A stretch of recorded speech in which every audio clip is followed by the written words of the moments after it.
നമ്മുടെ ഈ മഹത്തായ സംഗമത്തെ നമ്മിൽ നിന്ന് കബൂൽ ചെയ്യുമാറാവട്ടെ. ഇവിടെ സംസാരിക്കുന്നതിൻ്റെയും കേൾക്കുന്നതിൻ്റെയും സഹായ സഹകരണങ്ങളും പ്രയത്നങ്ങളും നടത്തുന്നതിൻ്റെയും ബറക്കത്തുകൊണ്ട് ഈ പരിശുദ്ധ റമളാൻ നമുക്കെല്ലാം അല്ലാഹു അനുകൂല സാക്ഷിയാക്കി തരുമാറാവട്ടെ. നമ്മുടെ മാതാപിതാക്കൾ, ഉസ്താദുമാർ, ഇണകൾ, സന്താനങ്ങൾ, സ്നേഹജനങ്ങൾ, ബന്ധുമിത്രാദികൾ, ലോക മുഅ്മിനീങ്ങൾ, മുഅ്മിനാത്തിന് മുഴുവനും അല്ലാഹു ദുനിയാവിലും ആഖിറത്തിലും ഖൈറ് പ്രദാനം ചെയ്യുമാറാവട്ടെ. പരിശുദ്ധ റമളാനിനെ സംബന്ധിച്ച് ഏറ്റവും ആധികാരികമായ ചിന്തകളും വർത്തമാനങ്ങളും കൊണ്ട് ബഹുമാന്യരായ ശൈഖുൽ ജാമിഅ ശൈഖുന ആലിക്കുട്ടി ഉസ്താദ് അവർകൾ ഈ സദസ്സിനെ അനുഗ്രഹിക്കുകയുണ്ടായി. അല്ലാഹു മഹാനവർകൾക്കും നമ്മുടെ മുഴുവൻ നേതാക്കൾക്കും ദീർഘായുസ്സും ആഫിയത്തും പ്രദാനം ചെയ്യട്ടെ. ഈ നഗരിക്ക് നാമധേയം നൽകപ്പെട്ട ശൈഖുന ചെറുശ്ശേരി ഉസ്താദ് അടക്കം മൺമറഞ്ഞുപോയ സമസ്തയുടെ സമുന്നതരായ ആലിമീങ്ങൾ, സാദാത്യങ്ങൾ, അവരുടെ എല്ലാം ഉഖ്റവിയായ ദറജകൾ അല്ലാഹു തആല വർദ്ധിപ്പിച്ചു കൊടുക്കുമാറാവട്ടെ. വന്ന വഴി മറക്കുന്നുവോ എന്ന നമ്മുടെ വിഷയത്തെക്കുറിച്ച് മാത്രമാണ് ഞാനിവിടെ സംസാരിക്കുന്നത്. റമളാനിനെ കുറിച്ചും ഈ മഹത്തായ പ്രസ്ഥാനത്തിന്റെ പ്രമേയത്തെക്കുറിച്ചുമൊക്കെയുള്ള പ്രഭാഷണങ്ങൾ നിങ്ങളിവിടെ കേട്ടുകഴിഞ്ഞു. വന്ന വഴി മറക്കുന്നുവോ എന്ന് ചോദിച്ചാൽ അതിന് ഒരുപാട് അർത്ഥങ്ങളുണ്ട്. പക്ഷേ നേരത്തെ സംഘാടകരുമായി പങ്കുവച്ചത് പ്രകാരം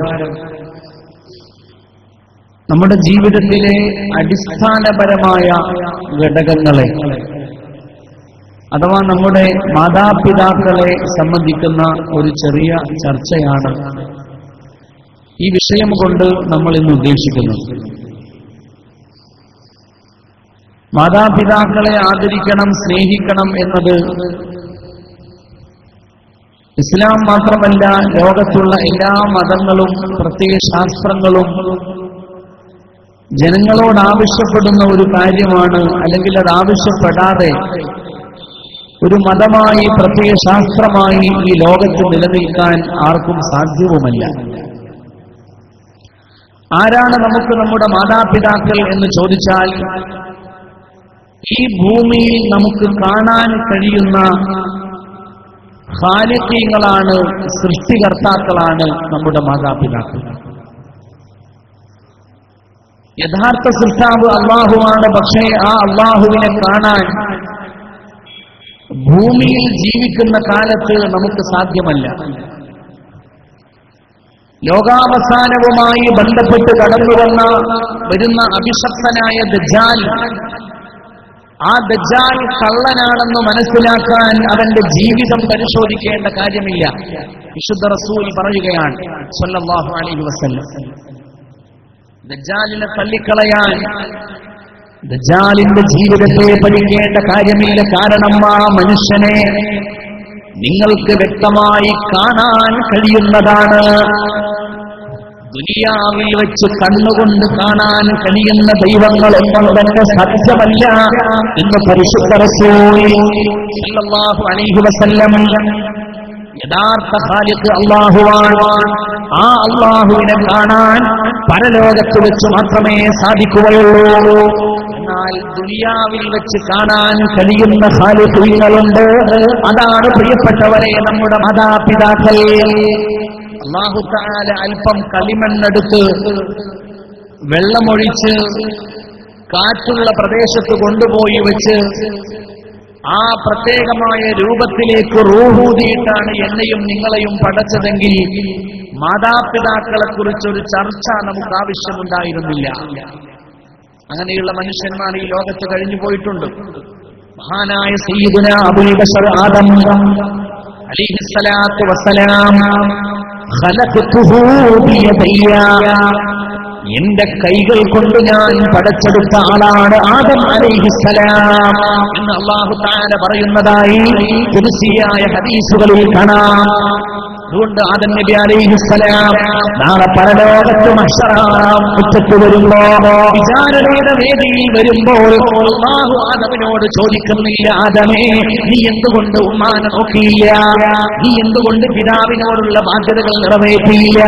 കാരണം ആദം നബി അലൈഹിസ്സലാം ഖുലിഖ ബിഗൈരി അബിൻ വലാ ഉമ്മ, മാതാവുമില്ല പിതാവുമില്ല. അല്ലാഹു നേരിട്ട് പടച്ച ആളാണ് ആദം നബി അലൈഹിസ്സലാം.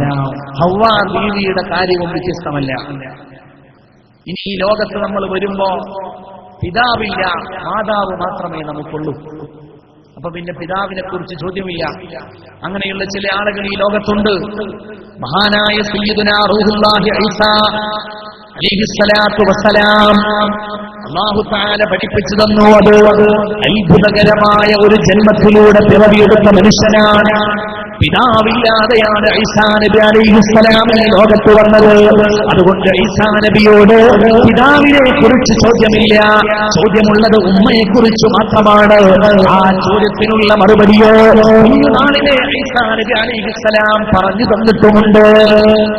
ിൽ കിടക്കുന്ന പ്രായത്തിൽ ഈസാ നബി അലൈഹിസ്സലാത്തു വസ്സലാം ലോകത്തോട് വിളിച്ചു പറഞ്ഞു, തന്റെ മാതാവിനോടുള്ള ബാധ്യതകൾ ഞാൻ മുഴുവനായിട്ട് നിറവേറ്റുന്ന മനുഷ്യനാണ്.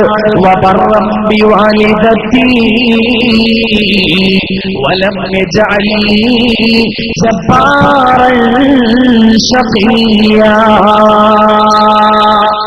തൊട്ടിൽ കിടക്കുന്ന പ്രായത്തിൽ ഈസാ നബി അലൈഹിസ്സലാത്തു വസ്സലാം ലോകത്തോട് വിളിച്ചു പറഞ്ഞ കാര്യമാണ്, അല്ലാഹു തആല എന്നെ നിയോഗിക്കുന്നത് വബർറം ബിവാലിദതി, എന്റെ ഉമ്മയോടുള്ള എല്ലാ കടപ്പാടുകളും വീട്ടുന്ന, മാതാവിനോടുള്ള ബാധ്യതകൾ പരിപൂർണമായും നിർവഹിക്കുന്ന ഒരാളായി. വലം യജഅലി ജബ്ബാറൻ ശഖിയ്യാ, ഞാൻ ഒരിക്കലും എന്റെ മാതാവിനെ ധിക്കരിക്കുന്ന കൂട്ടത്തിൽ പെട്ടവനല്ല. ആ മാതാവിന്റെ കൽപ്പനകളെ അവഗണിക്കുന്ന, പുച്ഛിക്കുന്ന, തള്ളിക്കളയുന്ന കൂട്ടത്തിൽ പെട്ടവരുമല്ല. ഈസാ നബി അലൈഹിസ്സലാമിന്റെ പ്രഖ്യാപനം ആലോചിച്ചു നോക്കൂ. നമ്മെ സംബന്ധിച്ചിടത്തോളം നമ്മൾ ആദമിനെ പോലെയുമല്ല, ഈസയെ പോലെയുമല്ല അലൈഹിസ്സലാത്തു വസ്സലാം. നമുക്ക് മാതാവുമുണ്ട് പിതാവുമുണ്ട്. അതുകൊണ്ട് രണ്ടുപേരോടും ബാധ്യതകളുമുണ്ട്. യഹ്യാ നബി അലൈഹിസ്സലാം സൂറത്തു മറിയമിലൂടെ പറയുന്ന ഒരു വാചകമുണ്ട്. അതാണ് നമ്മെ സംബന്ധിച്ചിടത്തോളം കരണീയമായിട്ടുള്ളത്. യഹ്യാ നബി അല്ലാഹു പരിചയപ്പെടുത്തുകയാണ് സൂറത്തു മറിയമിലൂടെ, വബർറം ബിവാലിദൈഹി, ഉമ്മായോടും ഉപ്പയോടും ഏറ്റവും നല്ല നന്മയോടുകൂടെ ജീവിച്ച ആളാണ് യഹ്യാ. വബർറം ബിവാലിദൈഹി, മാതാപിതാക്കൾക്ക് ഗുണം ചെയ്തു കൊടുത്ത മകനാണ്. വലം യകുൻ ജബ്ബാറൻ അസിയ്യാ, അവരെ ധിക്കരിക്കുന്ന ഒരു അഹങ്കാരി ആയിരുന്നില്ല യഹ്യാ നബി അലൈഹിസ്സലാത്തു വസ്സലാം. ആ ഒരു വിശേഷണമാണ് മരണപ്പെട്ടു പോകുമ്പോഴും ജീവിച്ചിരിക്കുമ്പോഴും നമ്മെക്കുറിച്ച് നാട്ടുകാർക്കുണ്ടായിരിക്കേണ്ടത്. യഹ്യാ നബിയെ കുറിച്ച് അള്ളാഹു പറഞ്ഞതെന്താ? വബർറം ബിവാലിദൈഹി വലം യകുൻ ജബ്ബാറൻ അസിയ്യാ, മാതാപിതാക്കളോട് അങ്ങേയറ്റം നന്മ ചെയ്യുന്ന, ഒരിക്കലും അവരുടെ കൽപ്പനകൾ ധിക്കരിക്കാത്ത നല്ല ഒരു മനുഷ്യനാണ് യഹ്യാ നബി അലൈഹിസ്സലാം. നമ്മുടെ നാട്ടുകാർ, നമ്മുടെ അയൽവാസികൾ, കുടുംബങ്ങൾ, നമ്മെ അറിയുന്ന ഈ ലോകത്തുള്ള മുഴുവൻ മനുഷ്യരും നാം മരിച്ചു പോകുമ്പോൾ പറയണം, വബർറം ബിവാലിദൈഹി, ഈ മനുഷ്യനവന്റെ മാതാപിതാക്കളോട് നന്മ ചെയ്തവനാ. വലം യകുൻ ജബ്ബാറൻ അസിയ്യാ, ഒരിക്കലും ആ മാതാപിതാക്കളെ ധിക്കരിക്കാത്ത മനുഷ്യനാണെന്ന്. അള്ളാഹു നമ്മെ അനുഗ്രഹിക്കുമാറാവട്ടെ. ഒന്ന് ഉറക്കാമീൻ പറയാം, അള്ളാഹു അനുഗ്രഹിക്കുമാറാവട്ടെ. റമളാന്റെ ചൂട് കിട്ടണമെങ്കിൽ ആമീനും ലിക്റും ദുആയൊക്കെ കൊണ്ട് ഉറക്കെ പറയാം. ഏതായാലും മഴയൊക്കെയാണല്ലോ, അവർ ചൂട് വരട്ടെ. മാതാപിതാക്കളോട് പരിപൂർണമായും നന്ദിയുള്ളവനായിരുന്നു നാം എന്ന് മരണപ്പെടുന്ന സമയത്ത് ആളുകൾ പറയുന്ന രൂപത്തിൽ നമ്മൾ ജീവിക്കണം. അതിന് അല്ലാഹു തൗഫീഖ് നൽകുമാറാവട്ടെ. എന്താണ് മാതാപിതാക്കളോടുള്ള ബാധ്യത? ഖാലിഖിനോടുള്ള ബാധ്യതയോട് ചേർത്തുകൊണ്ടാണ് മാതാപിതാക്കളോടുള്ള ബാധ്യത അല്ലാഹു പറഞ്ഞത് സൂറത്തുൽ ഇസ്രായിലൂടെ. وَقَضَى رَبُّكَ أَلَّا تَعْبُدُوا إِلَّا إِيَّاهُ. അല്ലാഹുവിന്റെ ഒന്നാമത്തെ വിധിന്യായമാണ്. അത് ലംഘിക്കാൻ പറ്റാത്ത ഒരു വിധിയാണ്. അത് ലംഘിക്കുന്നവർക്ക് നരകത്തിന്റെ അഗാധമായ ഗർഭങ്ങളാണ് അല്ലാഹു തആല പ്രത്യേകമായി സംവിധാനിച്ചിട്ടുള്ളത്. അല്ലാ തഅബുദൂ ഇല്ലാ ഇയ്യാഹ്. അല്ലാഹുവിനെയല്ലാതെ മറ്റൊരാളെയും ഈ ലോകത്ത് ആരാധിക്കുവാൻ പാടുള്ളതല്ല. തൗഹീദാണ് അല്ലാഹുവിന്റെ ഒന്നാമത്തെ വിധി. ശിർക്ക് ചെയ്യാൻ പാടില്ല. തൗഹീദിൽ അധിഷ്ഠിതമായ ജീവിതം നയിക്കണം. അത് പറഞ്ഞിട്ട് രണ്ടാമത്തെ വിധി എന്താണ്? വബിൽ വാലിദൈനി ഇഹ്സാനാ. മാതാപിതാക്കളോട് നന്ദി ചെയ്യണം, അവർക്ക് നന്മ ചെയ്യണം. എന്നിട്ട് ആ രണ്ടാം ഭാഗത്തെ അല്ലാഹു ഇങ്ങനെ വിശദീകരിക്കുകയാണ്. ഇമ്മാ യബ്ലുഗന്ന ഇൻദകൽ കിബറ അഹദുഹുമാ ഔ കിലാഹുമാ. മാതാപിതാക്കളുടെ വാർദ്ധക്യത്തിൽ അവർ രണ്ടുപേരുമോ ഒരാളോ നമ്മുടെ കൂടെയുണ്ടെങ്കിൽ പാലിക്കേണ്ട മര്യാദകൾ. എന്തിനാ അത് പറയുന്നത്? നമ്മുടെ മാതാപിതാക്കൾ യുവതീ യുവാക്കളാണെങ്കിൽ അവരോട് മര്യാദകളൊന്നും വേണ്ടേ? അല്ലാഹു തആല മാതാപിതാക്കളോടുള്ള നന്മ ചർച്ച ചെയ്യുമ്പോൾ ആദ്യം തന്നെ കടക്കുന്നത് വാർദ്ധക്യത്തിലെത്തിയ മാതാപിതാക്കളുടെ കാര്യത്തിലേക്കാണ്. എന്തുകൊണ്ട്? യുവതീ യുവാക്കളായ മാതാപിതാക്കൾ അവരുടെയും നമ്മുടെയും ചിന്തകൾ തമ്മിൽ ഒരുപോലെയാണ്. ജനറേഷനുകൾ തമ്മിലുള്ള ഗ്യാപ്പ് വളരെ കുറവാണ്. അതുകൊണ്ട് അവരുടെ മോഹങ്ങളും നമ്മുടെ മോഹങ്ങളും ഒന്ന് തന്നെയാണ്. യുവതീ യുവാക്കളായ മാതാപിതാക്കൾ അവർക്ക് സിനിമയോട് താല്പര്യമാണ്, സീരിയലിനോട് താല്പര്യമാണ്, കറങ്ങി നടക്കാൻ താല്പര്യമാണ്, നാട് ചുറ്റാൻ താല്പര്യമാണ്. എന്തു വേണ്ടാത്തരങ്ങൾ നമ്മൾ ആഗ്രഹിക്കുന്നുവോ അതിനു മുമ്പേ അതിലേക്ക് എടുത്തു ചാടുന്നവരാണ് യുവതീ യുവാക്കളായ മാതാപിതാക്കൾ. കുഞ്ഞുങ്ങൾക്ക് പോലും അറിയാത്ത വേണ്ടാത്തരങ്ങൾ അവരെ ചൊല്ലിപ്പഠിപ്പിക്കാൻ പ്രാപ്തിയുള്ളവരായിരിക്കും യുവതീ യുവാക്കളായ മാതാപിതാക്കൾ.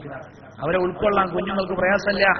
സിനിമക്ക് കൊണ്ടുപോകുന്ന മാതാവിനെ, ബീച്ചിലേക്ക് കൊണ്ടുപോകുന്ന പിതാവിനെ, അരുതാത്ത കാര്യങ്ങളിലേക്ക് തന്നെ ആനയിച്ചു കൊണ്ടുപോകുന്ന മാതാപിതാക്കളെ അവരെ ഉൾക്കൊള്ളാൻ കുഞ്ഞുങ്ങൾക്ക് യാതൊരു പ്രയാസമില്ല. അവനവന്റെ മോഹങ്ങൾ, വെല്ലുന്ന മോഹങ്ങൾ മാതാപിതാക്കൾക്കുണ്ടെങ്കിൽ അവരെ അനുസരിക്കാൻ കുഞ്ഞുങ്ങൾക്ക് എന്ത് പ്രയാസം?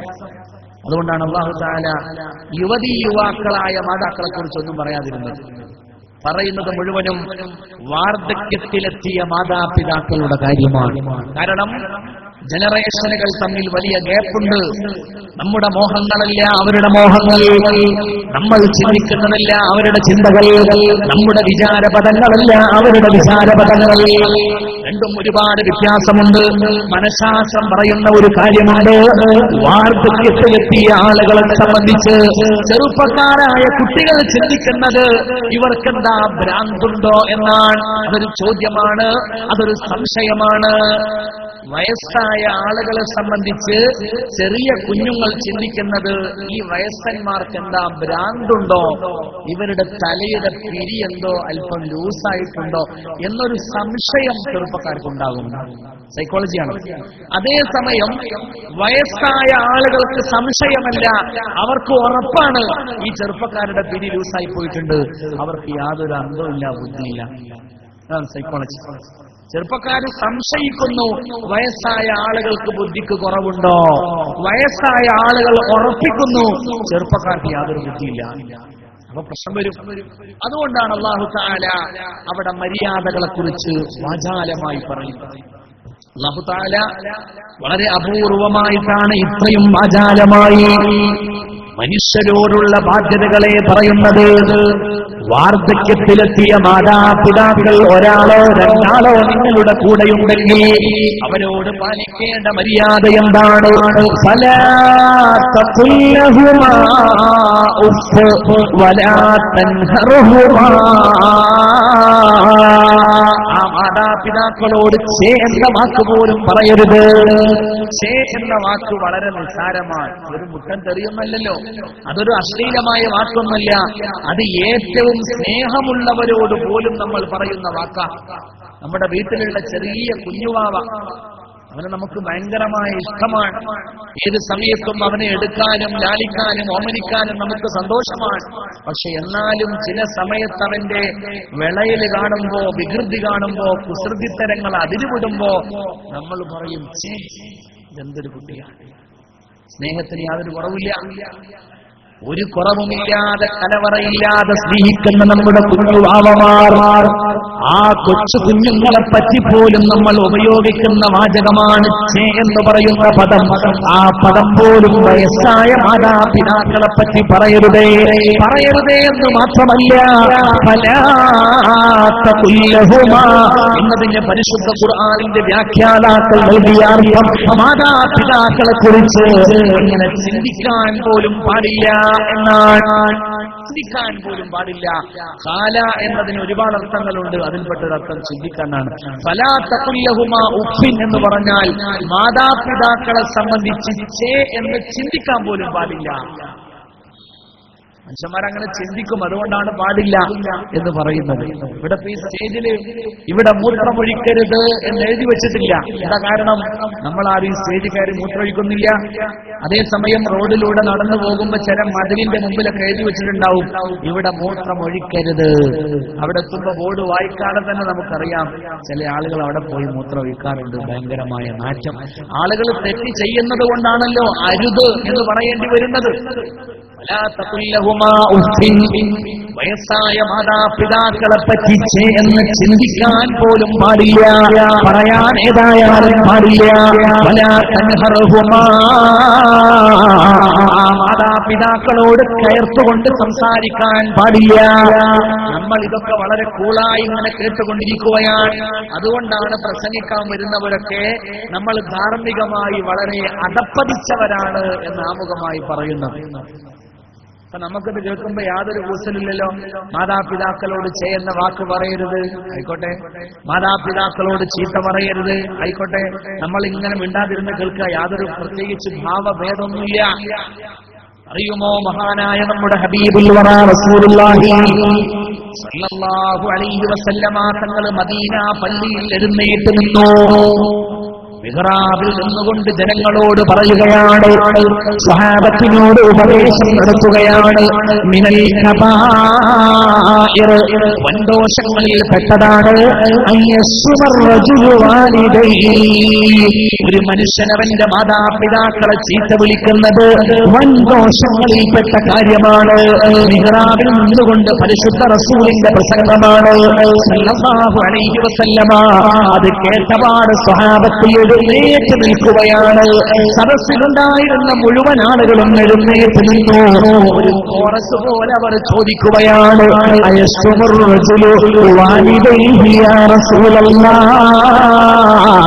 അല്ലാഹുവിന്റെ റസൂലേ, അങ്ങെന്താണ് ഈ ഉപദേശിക്കുന്നത്? എന്താണ് ഈ പറയുന്നത്? മാതാപിതാക്കളെ ചീത്ത വിളിക്കുന്നത് വൻകുറ്റമാണെന്നോ? മനുഷ്യനായി പിറന്ന ഒരാൾ മാതാപിതാക്കളെ ചീത്ത വിളിക്കുമോ നബിയെ എന്ന് കേട്ടിരിക്കുന്ന സ്വഹാബത്ത് ഒരു കോറസ് പോലെ എഴുന്നേറ്റ് നിന്നുകൊണ്ട് ചോദ്യം ചെയ്തു മുഹമ്മദ് മുസ്തഫ. അതുകൊണ്ടാണ് അവർ ഖൈറുൽ ഖുറൂനി ഖർനി, ലോകത്തെ ഏറ്റവും നല്ല ജനറേഷൻ അവരാണ് റസൂലുള്ളാഹി സ്വല്ലല്ലാഹു അലൈഹി വസല്ലം പറയുന്നത്. നമുക്കിന്ന് മാതാവിനെ ചവിട്ടി കൊല്ലരുത് എന്നൊരാൾ പ്രസംഗിച്ചാൽ നമ്മൾ നിങ്ങളെ സൗകര്യമായിട്ടിരുന്ന് കേൾക്കും. ശരിയാണല്ലോ, ഉമ്മാനെ ചവിട്ടി കൊല്ലാൻ പാടില്ലല്ലോ. സഹാബത്തിനോട് റസൂലുള്ളാഹി സ്വല്ലല്ലാഹു അലൈഹി വസല്ലം തങ്ങള് മാതാപിതാക്കളെ ചീത്ത വിളിക്കുന്നത് വലിയ ഒരു കുറ്റമാണ് എന്ന് പ്രസംഗിച്ചപ്പോ എഴുന്നേറ്റ് നിന്നു. എന്ത് പ്രസംഗമാണ്! എന്തിനാ ഇതൊക്കെ ഞങ്ങളോട് പറയുന്നത്? മനുഷ്യനായി പിറന്ന ഒരാൾ മാതാപിതാക്കളെ ചീത്ത വിളിക്കുമോ അല്ലാഹുവിന്റെ റസൂലേ? ചോദ്യമാണ് സ്വഹാബത്തിന്റെ ചോദ്യം. വെറുതെയാണോ പരിശുദ്ധ ഖുർആൻ പറഞ്ഞത്? റളിയല്ലാഹു അൻഹും അല്ലാഹുവിന് ഈ സഹാബത്തിന് വലിയ ഇഷ്ടമാണ്. അതെന്തെങ്കിലും മച്ചാരം കൊടുത്തിട്ട് വാങ്ങിയതല്ല, നന്മകളിലൂടെ നേടിയെടുത്ത ഒരു വലിയ ഭാഗ്യമാണ്. അല്ലാഹുവിന് അവരെ ഇഷ്ടമാണ്. കാരണം എന്താ?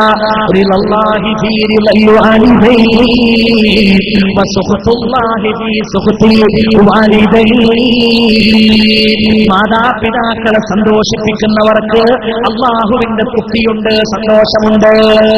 മാതാപിതാക്കളെ ചീത്ത വിളിക്കുന്നത് കുറ്റമാണെന്ന് പ്രസംഗിക്കുന്ന അധ്യാപകന്റെ മുന്നിൽ എഴുന്നേറ്റ് നിന്നുകൊണ്ട് മനുഷ്യനായി പിറന്നവൻ മാതാപിതാക്കളെ ചീത്ത വിളിക്കുമോ എന്ന് ചോദിക്കുന്ന ഒരു മനസ്സുണ്ടല്ലോ, അത് ലോകത്തെ അത്ഭുതപ്പെടുത്തിയ സന്മനസ്സാണ്. അവരുടെ ഹൃദയത്തിന്റെ സംശുദ്ധിയാണ്. ആ ഒരു സംശുദ്ധിയിൽ നിന്ന് എത്ര കിലോമീറ്ററുകൾ, എത്ര കാതങ്ങൾ നമ്മൾ സഞ്ചരിച്ചിട്ടുണ്ട് എന്ന് എന്റെ പ്രിയപ്പെട്ട മുഅ്മിനീങ്ങളെ ഈ പരിശുദ്ധ റമളാനിൽ നമ്മൾ ഇരുന്നു കൊണ്ട് ചിന്തിക്കേണ്ടതാണ്. 50 വയസ്സുള്ള ഒരു ആള് 80കാരിയായ മാതാവിന്റെ പേര് ഫാത്തിമ. ആ ഫാത്തിമ പിന്നിലൂടെ ഓടിച്ചെന്ന് കത്തികൊണ്ട് കുത്തിക്കൊന്നത് മലപ്പുറം ജില്ലയിലാണ്. നിങ്ങൾ പറയും ഞങ്ങളൊക്കെ കോഴിക്കോട് ജില്ലക്കാരാണ്, ഉസ്താദിന് മാത്രമേ മാനക്കേടുള്ളൂ. എനിക്ക് മാത്രമാണോ മാനക്കേട്? കൊന്നാളെ പേരെന്താ? മൊഹീദ്ദീൻ എന്നാണ് പേര്. തിരൂരിലെ കൽപ്പകഞ്ചേരിക്കാരനായ 80കാരിയായ ഫാത്തിമ എന്ന മാതാവിനെ കൊന്ന ചെറുപ്പക്കാരന്റെ പേര് മൊഹീദ്ദീൻ.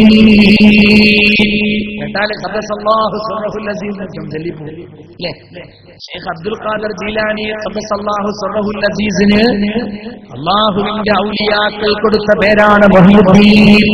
ലോകത്ത് ദീനി ജീവിപ്പിക്കേണ്ട ആളാണ് നിങ്ങൾ. ആ മൊഹീദ്ദീൻ എന്ന പേര് സ്വീകരിച്ച ചെറുപ്പക്കാരനാണ് ഫാത്തിമ എന്ന 80കാരിയായ മാതാവിനെ സമ്പത്തിന്റെ പേരിൽ, നിസ്സാരമായ ദുനിയാവിന്റെ പേരിൽ പിന്നിലൂടെ ഓടിച്ചെന്നുകൊണ്ട് കുട്ടി കൊലപ്പെടുത്തുന്നത്. ആലോചിച്ചു നോക്കൂ നിങ്ങൾ, ലോകം എവിടെയെത്തി? റസൂലുള്ളാഹി സ്വല്ലല്ലാഹു അലൈഹി വസല്ലമയുടെ സ്വഹാബത്തിന്റെ ആ ഒരു മനഃശുദ്ധിയിൽ നിന്ന് എത്ര അകലെയാണ് നമ്മൾ എത്തി നിൽക്കുന്നത്. അല്ലാഹു നമുക്ക് ബോധം നൽകുമാറാവട്ടെ. മാതാപിതാക്കളോടുള്ള ബാധ്യത ഖുർആൻ വിശദീകരിക്കുന്നു.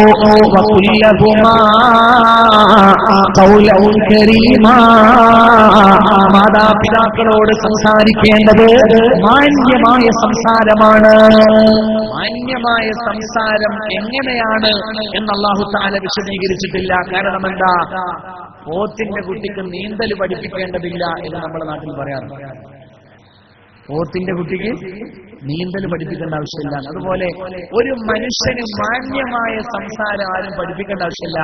മനുഷ്യനായാൽ മാന്യമായി സംസാരിക്കാൻ അറിയാം എന്ന് നമുക്ക് ബോധ്യപ്പെടുന്നത് ഒരു ചെറുപ്പക്കാരന് ഒരു ചെറുപ്പക്കാരിയുമായി അവിഹിതമായ സംഭാഷണം നടത്താൻ ഒരു സമയം കിട്ടിക്കഴിഞ്ഞാൽ, എവിടെക്കെങ്കിലും ദൂരെ യാത്ര പോകുമ്പോ ട്രെയിനിലാണ് യാത്ര ചെയ്യുന്നത്, കമ്പാർട്ട്മെന്റിൽ വേറെ ആരില്ല, ആകരാണൊരു പെണ്ണു.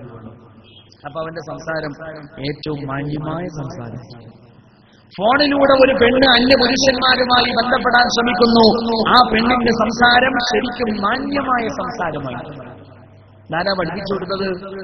സ്കൂളിൽ പഠിച്ചതാണോ? മദ്രസയിൽ പഠിച്ചതാണോ? ആരും പഠിപ്പിച്ചു കൊടുത്തതല്ല. അവനവന് വേണ്ടി വന്നാൽ മാന്യമായി സംസാരിക്കേണ്ടത് എങ്ങനെയാണെന്ന് എല്ലാവർക്കും അറിയാം.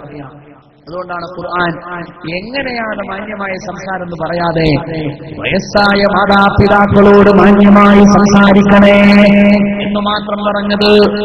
ഇനി പറയാനുള്ളത് അതിലേറെ പ്രധാനമാണ്.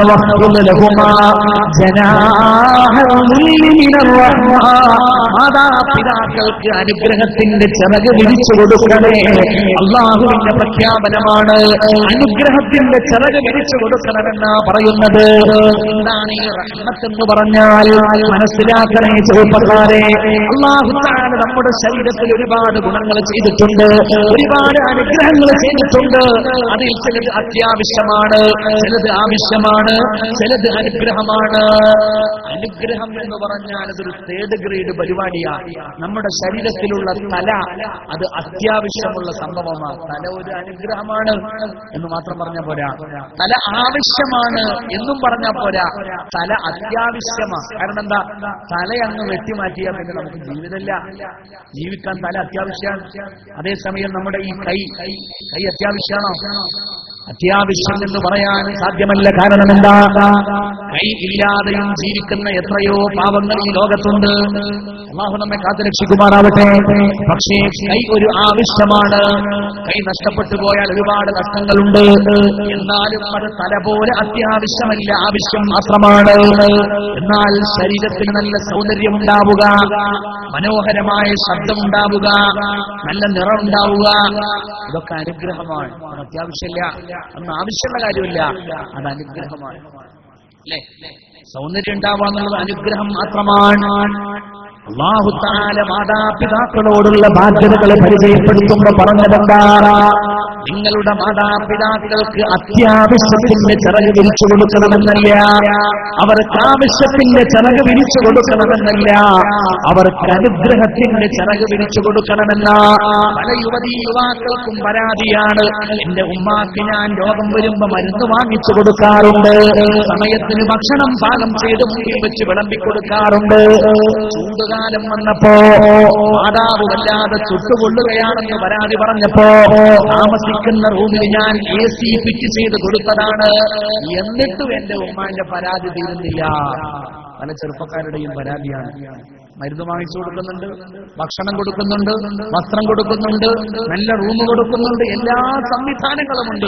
എവിടെ കൊണ്ടുപോകാനും ഞാൻ കാറ് കൊടുക്കുന്നുണ്ട്. പക്ഷേ എന്റെ ഉമ്മാക്കും ബാപ്പാക്കും എന്നെ കുറിച്ചുള്ള പരാതി തീരുന്നില്ല. ഖുർആൻ പറയുകയാണ്, മോനെ, പ്രിയപ്പെട്ട മോളെ, മാതാപിതാക്കളുടെ പരാതി തീരുകയില്ല. കാരണം എന്താ? വയസ്സായ മാതാപിതാക്കൾക്ക് വേണ്ടത് അത്യാവശ്യമുള്ള സഹായം മാത്രമല്ല, ആവശ്യമുള്ള സഹായം മാത്രമല്ല, അവർക്ക് അനുഗ്രഹമായി ചില കാര്യങ്ങൾ വേണം. രോഗിയായി കിടക്കുകയാണ്, മരണശയ്യയിലാണ്, മരുന്ന് കൊടുക്കേണ്ടത് അത്യാവശ്യമുള്ള സംഭവമാണ്, ഭക്ഷണം കൊടുക്കേണ്ടത് അത്യാവശ്യമാണ്. ചൂടുകാലം വരുമ്പോ റൂമിന് AC ഫിറ്റ് ചെയ്ത് കൊടുക്കുക ആവശ്യമുള്ള സംഭവമാണ്. അതുകൊണ്ടൊന്ന് മാത്രം അവർ സംതൃപ്തരാവില്ല, അവർക്ക് അനുഗ്രഹമായി ചില കാര്യങ്ങൾ ചെയ്തു കൊടുക്കണം. എന്ന് പറഞ്ഞാൽ ഒരു ദിവസം ഒരു അരമണിക്കൂറോ 1 മണിക്കൂറോ ഈ മാതാപിതാക്കളുമായി ഒന്ന് സംസാരിക്കാൻ നമ്മൾ സമയം. അതൊരനുഗ്രഹം. എന്തിനാപ്പൊ ഞാൻ അമ്മാനോട് സംസാരിക്കണത്? എന്റെ കാര്യങ്ങൾ ഉമ്മാക്കും അറിയാം, ഉമ്മായുടെ കാര്യങ്ങൾ എനിക്കും അറിയാം. അതൊക്കെ ഭാര്യ പറഞ്ഞുകൊണ്ട് ഞങ്ങൾ അറിയാറുണ്ട്. എന്റെ കാര്യങ്ങളൊക്കെ ഭാര്യയോട് ചോദിച്ചാൽ ഭാര്യ പറഞ്ഞു കൊടുക്കൂലേ ഉമ്മാക്ക്? ഉമ്മാന്റെ കാര്യങ്ങൾ ഭാര്യയോട് ചോദിച്ചാൽ ഭാര്യ എനിക്ക് പറഞ്ഞു തരുന്നുണ്ടല്ലോ. പിന്നെ എന്തിനാ ഞാൻ അരമണിക്കൂർ ഓരോ ദിവസവും ഉമ്മാനോട് സംസാരിക്കുന്നത് എന്ന് നമുക്ക് തോന്നും. അതുകൊണ്ടാണ് അതിനെക്കുറിച്ച് അനുഗ്രഹം എന്ന് പറഞ്ഞത്. അത് അത്യാവശ്യമല്ല, ആവശ്യമില്ല, പക്ഷേ അതൊരു അനുഗ്രഹമാണ്. ആ അനുഗ്രഹം ഉണ്ടെങ്കിലേ മാതാപിതാക്കൾക്ക് നമ്മെക്കുറിച്ച് പൊരുത്തമുണ്ടാവൂ. എത്രയോ കുടുംബങ്ങളിൽ കണ്ടുവന്നിട്ടുണ്ട്, ചില മക്കൾ അവർ സാമ്പത്തികമായി വലിയ സഹായം ചെയ്യുന്നവരാണ്, അവരോട് പക്ഷേ മാതാപിതാക്കൾക്ക് യാതൊരു സ്നേഹവുമില്ല. ചില മക്കളാണെങ്കിൽ അടുത്തിരുന്നിട്ട് വലിയ വർത്തമാനം പറയും, തമാശ പറയും, സാമ്പത്തികമായിട്ടൊരു നയാ പൈസയുടെ ഉപകാരം പോലും ആ സംസാരിക്കുന്ന മക്കളെ കൊണ്ട് മാതാപിതാക്കൾക്കുണ്ടാവില്ല. എന്നാലും മാതാപിതാക്കൾക്ക് കൂടുതൽ ഇഷ്ടമുള്ളത് അടുത്തു വന്നുകൊണ്ട് ബടായി പറയുന്ന, തമാശ പറയുന്ന മക്കളോടാ.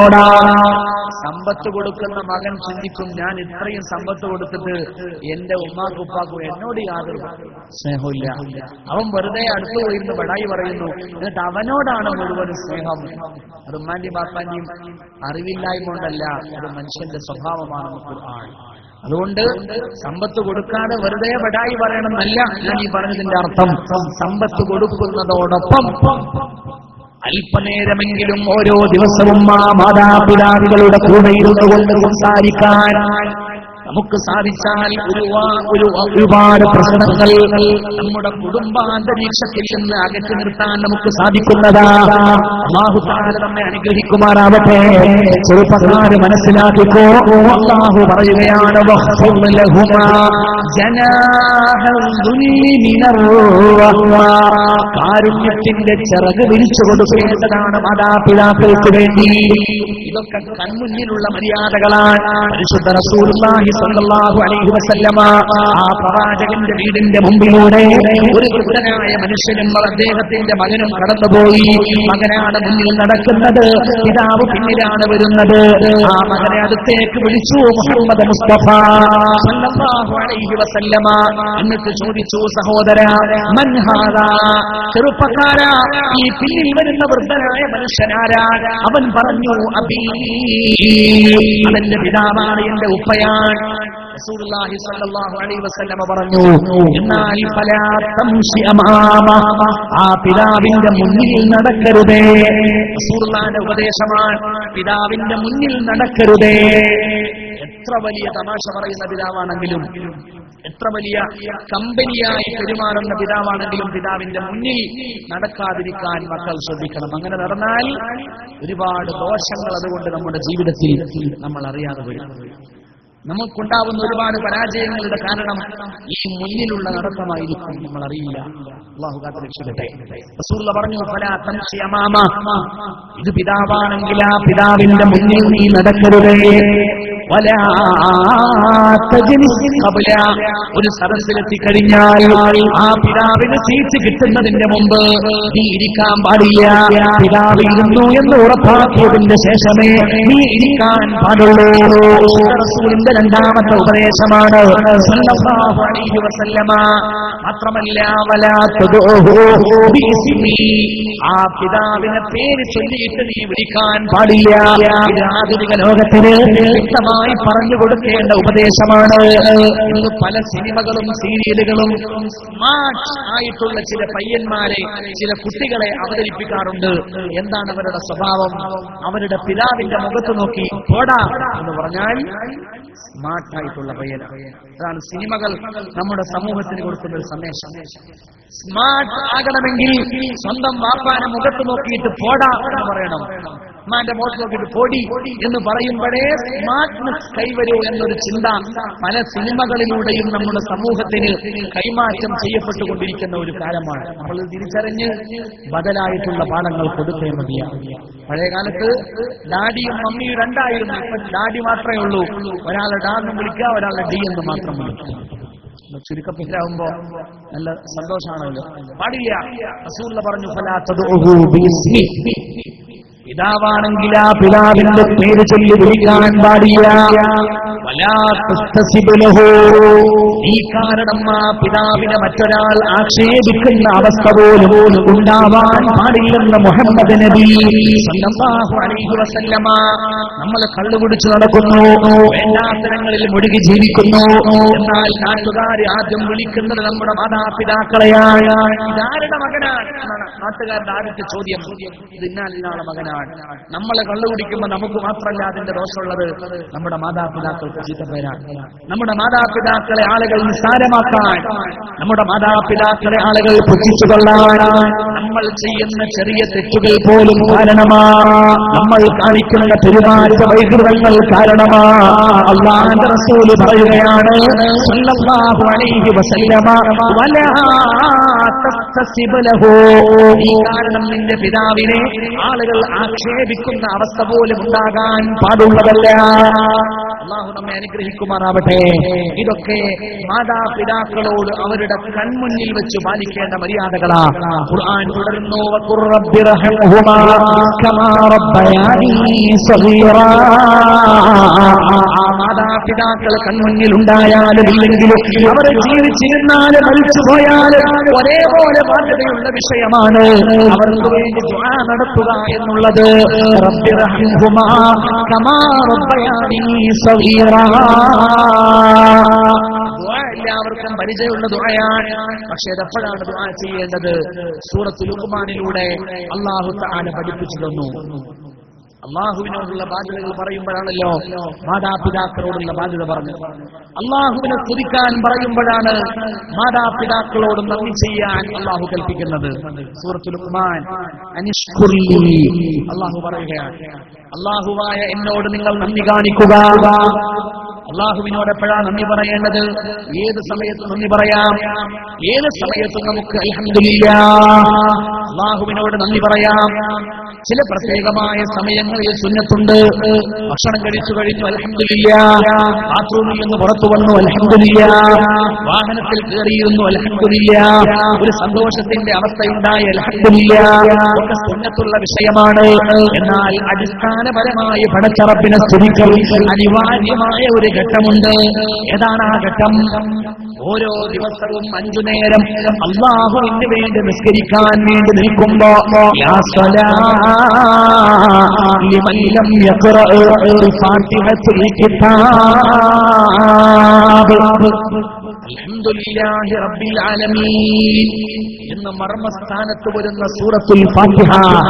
ആ സൂറത്തുൽ ഫാത്തിഹ ഓതാതെ നിസ്കാരമില്ലാതെ മുഅ്മിനായി ജീവിക്കാനും നമുക്ക് സാധ്യമല്ല. അല്ലാഹുവിനെ എപ്പോഴും സ്തുതിക്കാം. ചില പ്രത്യേക ഘട്ടങ്ങളിൽ അത് സുന്നത്താണ്. എന്നാൽ അനിവാര്യമായും അല്ലാഹുവിനെ സ്തുതിക്കേണ്ടത് 5 നേരത്തെ നിസ്കാരത്തിന്റെ സമയങ്ങളിലാണ്.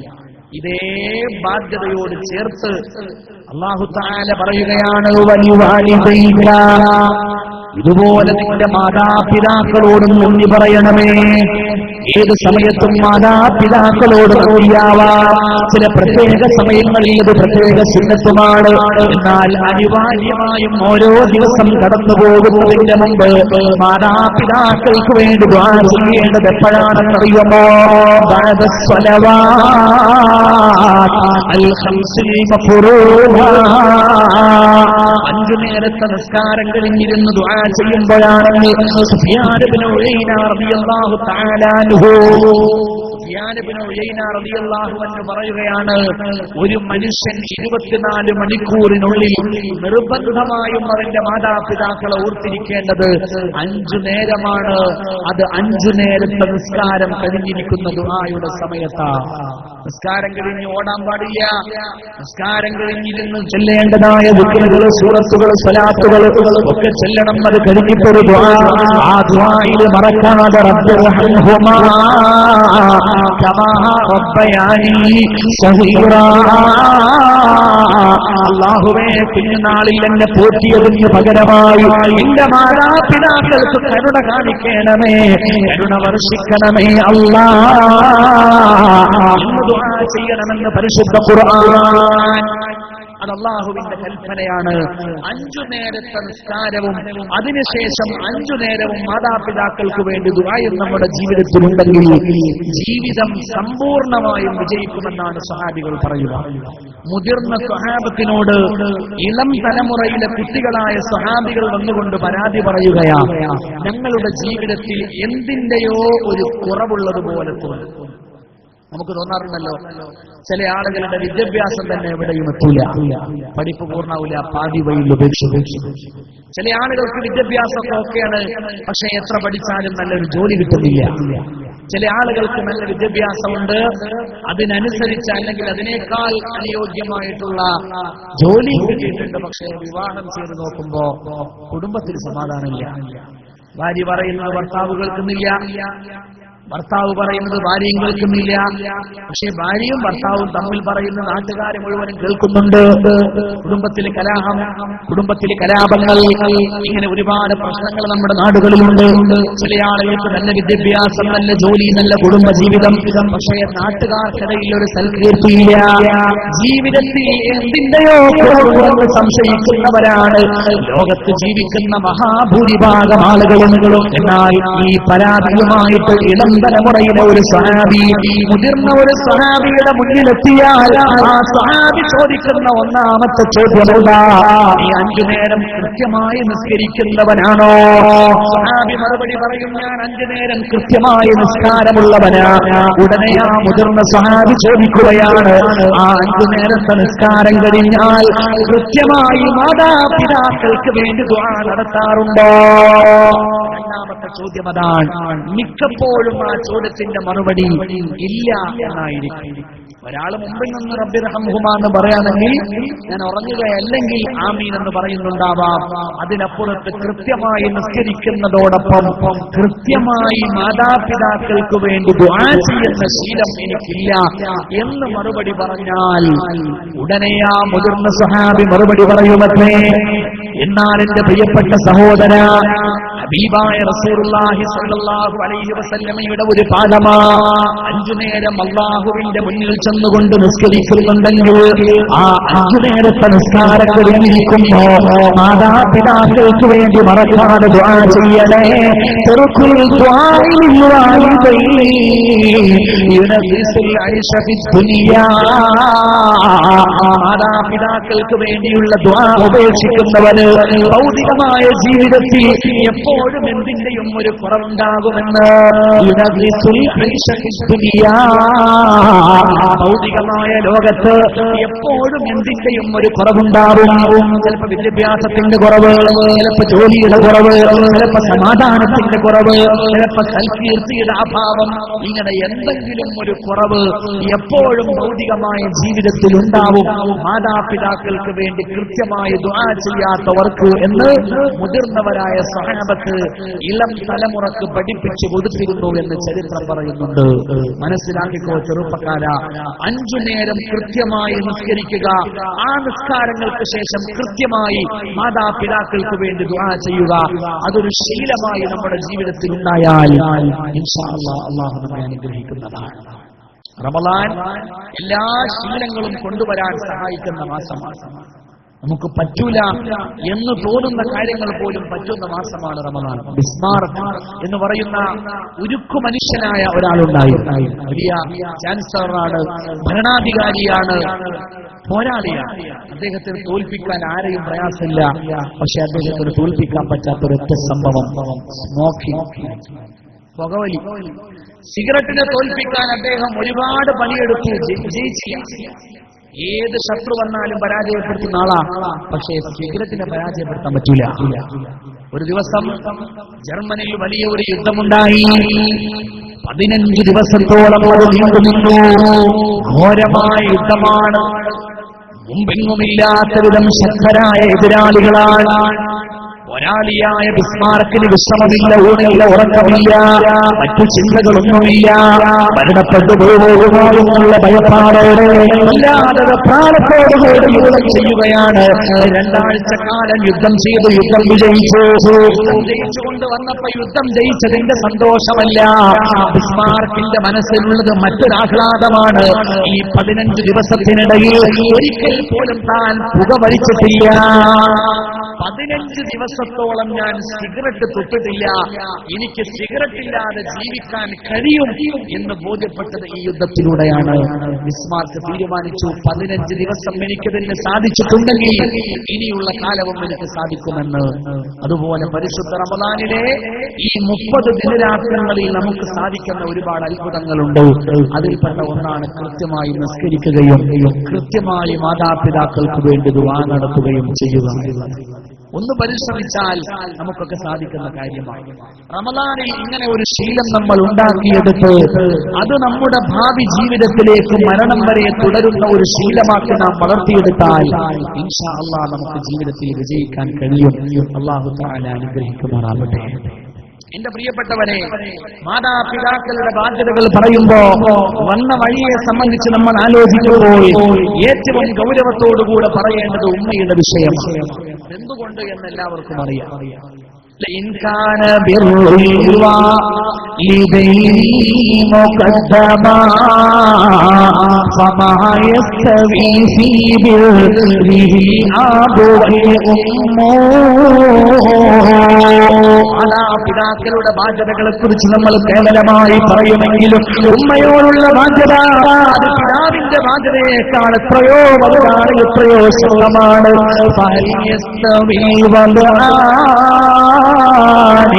وضع مشقتي ووضع التزام ذاك برء وذا سقم. നമ്മുടെ ജന്മപ്രക്രിയയിൽ ഒരു പിതാവിന് വഹിക്കാനുള്ളത് സുഖകരമായ ചില ദൗത്യങ്ങൾ മാത്രമാണ്. എന്നാൽ വേദനയൂറുന്ന ഒരുപാട് ദൗത്യങ്ങൾ നിറവേറ്റാനുള്ളത് മാതാവിനാണ്, ഉമ്മാക്കാണ്. ഉമ്മയുടെ മഹത്വങ്ങൾ പറയുമ്പോ ഏതൊരാളും ആദ്യം പറയുന്ന കാര്യങ്ങളുണ്ട്. ഗർഭം ചുമന്നത് 10 മാസം തള്ളയാ, പ്രസവിച്ച വേദന തിന്നതും അവർ തന്നെയാ, പാലും കൊടുത്ത് വളർത്തലും അവരാണ്. ഈ 3 കാര്യം ബാപ്പയിൽ ഒഴിവാണ്. ഇത് പറയാത്തൊരു ഉസ്താദുണ്ടാവില്ല. ഉമ്മയുടെ മഹത്വം പറയുമ്പോ ഈ 3 കാര്യങ്ങളെ കുറിച്ച് നമ്മൾ എല്ലാവരും പറയാറുണ്ട്. ഖുർആനും അത് പറഞ്ഞിട്ടുണ്ട്. ഒരു തവണയല്ല, ഒരുപാട് തവണ പറഞ്ഞിട്ടുണ്ട്. ഹമലത്തുഹു ഉമ്മുഹു ഖുർഹാ വവദഅതുഹു ഖുർഹാ വഹംലുഹു വഫിസാലുഹു 30 ശഹ്റാ. ഖുർആൻ സൂറത്തുൽ അഹ്ഖാഫിലടക്കം സൂറത്തുൽ ലുഖ്മാനിലടക്കം ഒരുപാട് സ്ഥലങ്ങളിൽ മാതാവിന്റെ ഈ 3 പ്രത്യേകതകളെ കുറിച്ച് പറഞ്ഞു. ഈ ലോകത്ത് എത്രയോ ഐറ്റം ഭർത്താക്കന്മാരെ നമ്മൾ കണ്ടിട്ടുണ്ട്. ചില ഭർത്താക്കന്മാർ രാവിലെ എഴുന്നേറ്റ ഉടനെ ചായ കുടിക്കുന്നതിന്റെ മുമ്പ് മുറ്റം മുഴുവൻ തൂത്തുവാണ്. ഭാര്യയോടുള്ള സ്നേഹമാണ്. ചില ആളുകൾ രാവിലെ എഴുന്നേറ്റാലുടനെ വീട്ടിലുള്ള പാത്രങ്ങളൊക്കെ കഴുകി വൃത്തിയാക്കി കയറിയും പിന്നെന്താണ് അങ്ങനെയുള്ള സാധനങ്ങളൊക്കെ ഉപയോഗിച്ചു. ഭാര്യയോടുള്ള സ്നേഹമാണ്. അവളുടെ കയ്യിൽ മണവാട്ടിയായി വന്ന ദിവസം എങ്ങനെയായിരുന്നോ അങ്ങനെ തന്നെ മരിക്കുന്ന ദിവസവും കാണണം. അതിനുവേണ്ടി പാത്രം ഞാൻ മാറിക്കൊള്ളാം, വീടും പരിസരവും ഞാൻ തൂത്തുവാരിക്കൊള്ളാം, കുട്ടികളുടെ കാഷ്ടവും മൂത്രവും ഞാൻ ശരിയാക്കിക്കൊള്ളാം എന്നൊക്കെ പറയുന്ന ഭർത്താക്കന്മാരുണ്ട്. അവർ നല്ല ഭർത്താക്കന്മാരാണോ മോശം ഭർത്താക്കന്മാരാണോ ഞാനൊരു അഭിപ്രായം പറയുന്നില്ല. പക്ഷേ ഈ വക കാര്യങ്ങളൊക്കെ ചെയ്തു കൊടുക്കുന്ന ഭർത്താക്കന്മാര് പോലും അവർക്കും കഴിയാത്ത 3 കാര്യങ്ങളാണ് ഈ പറഞ്ഞത്.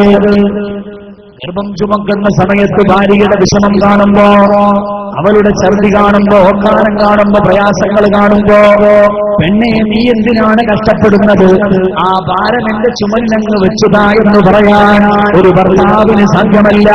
പ്രസവവേദന സഹിച്ചുകൊണ്ട് പുളഞ്ഞു കിടക്കുന്ന ഭാര്യയുടെ മുഖത്ത് നോക്കി, പെണ്ണേ ആ പ്രസവത്തിന്റെ വേദന എനിക്കുതാ, ഞാൻ ആ കുഞ്ഞിനെ പ്രസവിച്ചു തരാമെന്ന് പറയാൻ ഒരു ഭർത്താവിനും ഈ ലോകത്ത് സാധ്യമല്ല.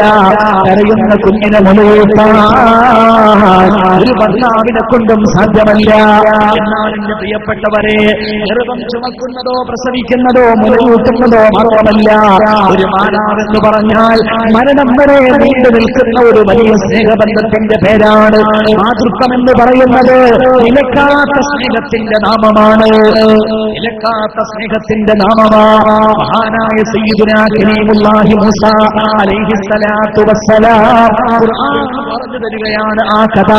ഫിർഔനിന്റെ കൽപ്പന പ്രകാരം കടന്മാര് നാട് നീളെ ഇങ്ങനെ ഓടി ഓടി നോക്കുകയാണ്.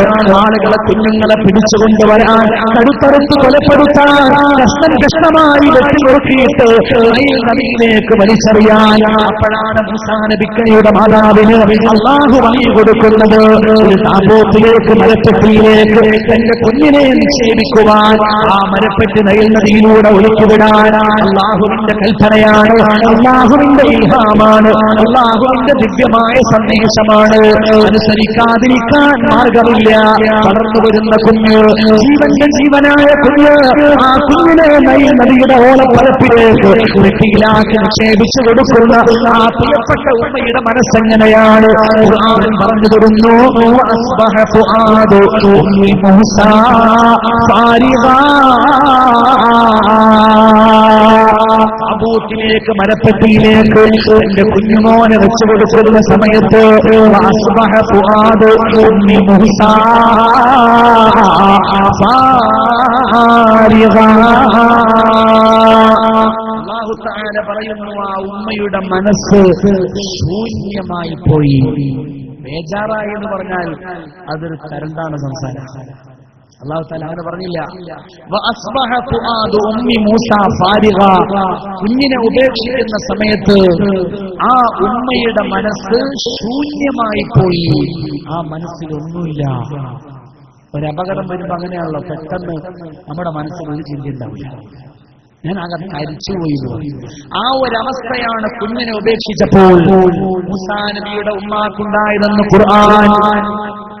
എത്ര സംഭവങ്ങളാണ് ലോകത്ത് നന്മയുള്ള മനുഷ്യർ മുഴുവനും മാതൃസ്നേഹത്തിന്റെ മഹത്വങ്ങൾ നമുക്ക് പറഞ്ഞു തന്നവരാ.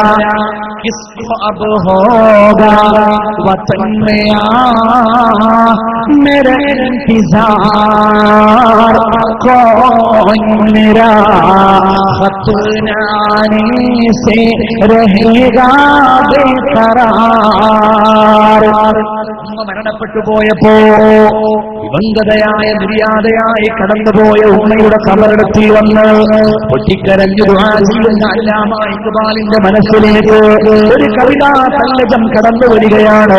സ്വന്തം മാതാവിന്റെ കബറടത്തിൽ നിന്നുകൊണ്ട് ഒരു മകന്റെ വിലാപമാണ്. അല്ലാമ ഇഖ്ബാലിന്റെ കാര്യ ജീവിതത്തിലെ അത്ഭുതകരമായ ഒരു സംഭവമാണത്.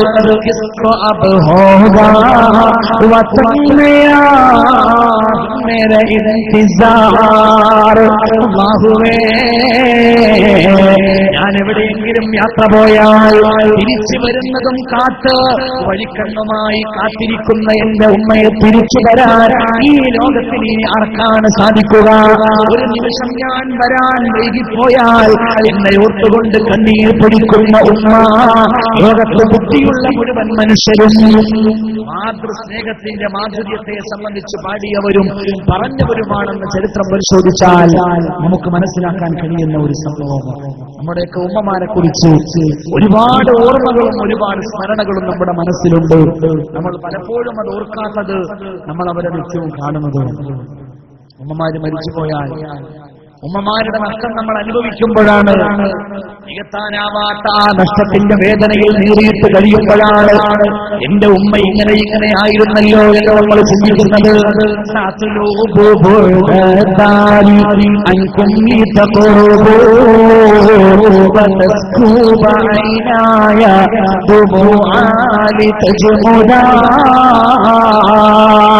അകന്ന് നിൽക്കുമ്പോഴാണ് വേർപാടിന്റെ വേദന നമ്മൾ അറിയുന്നത്.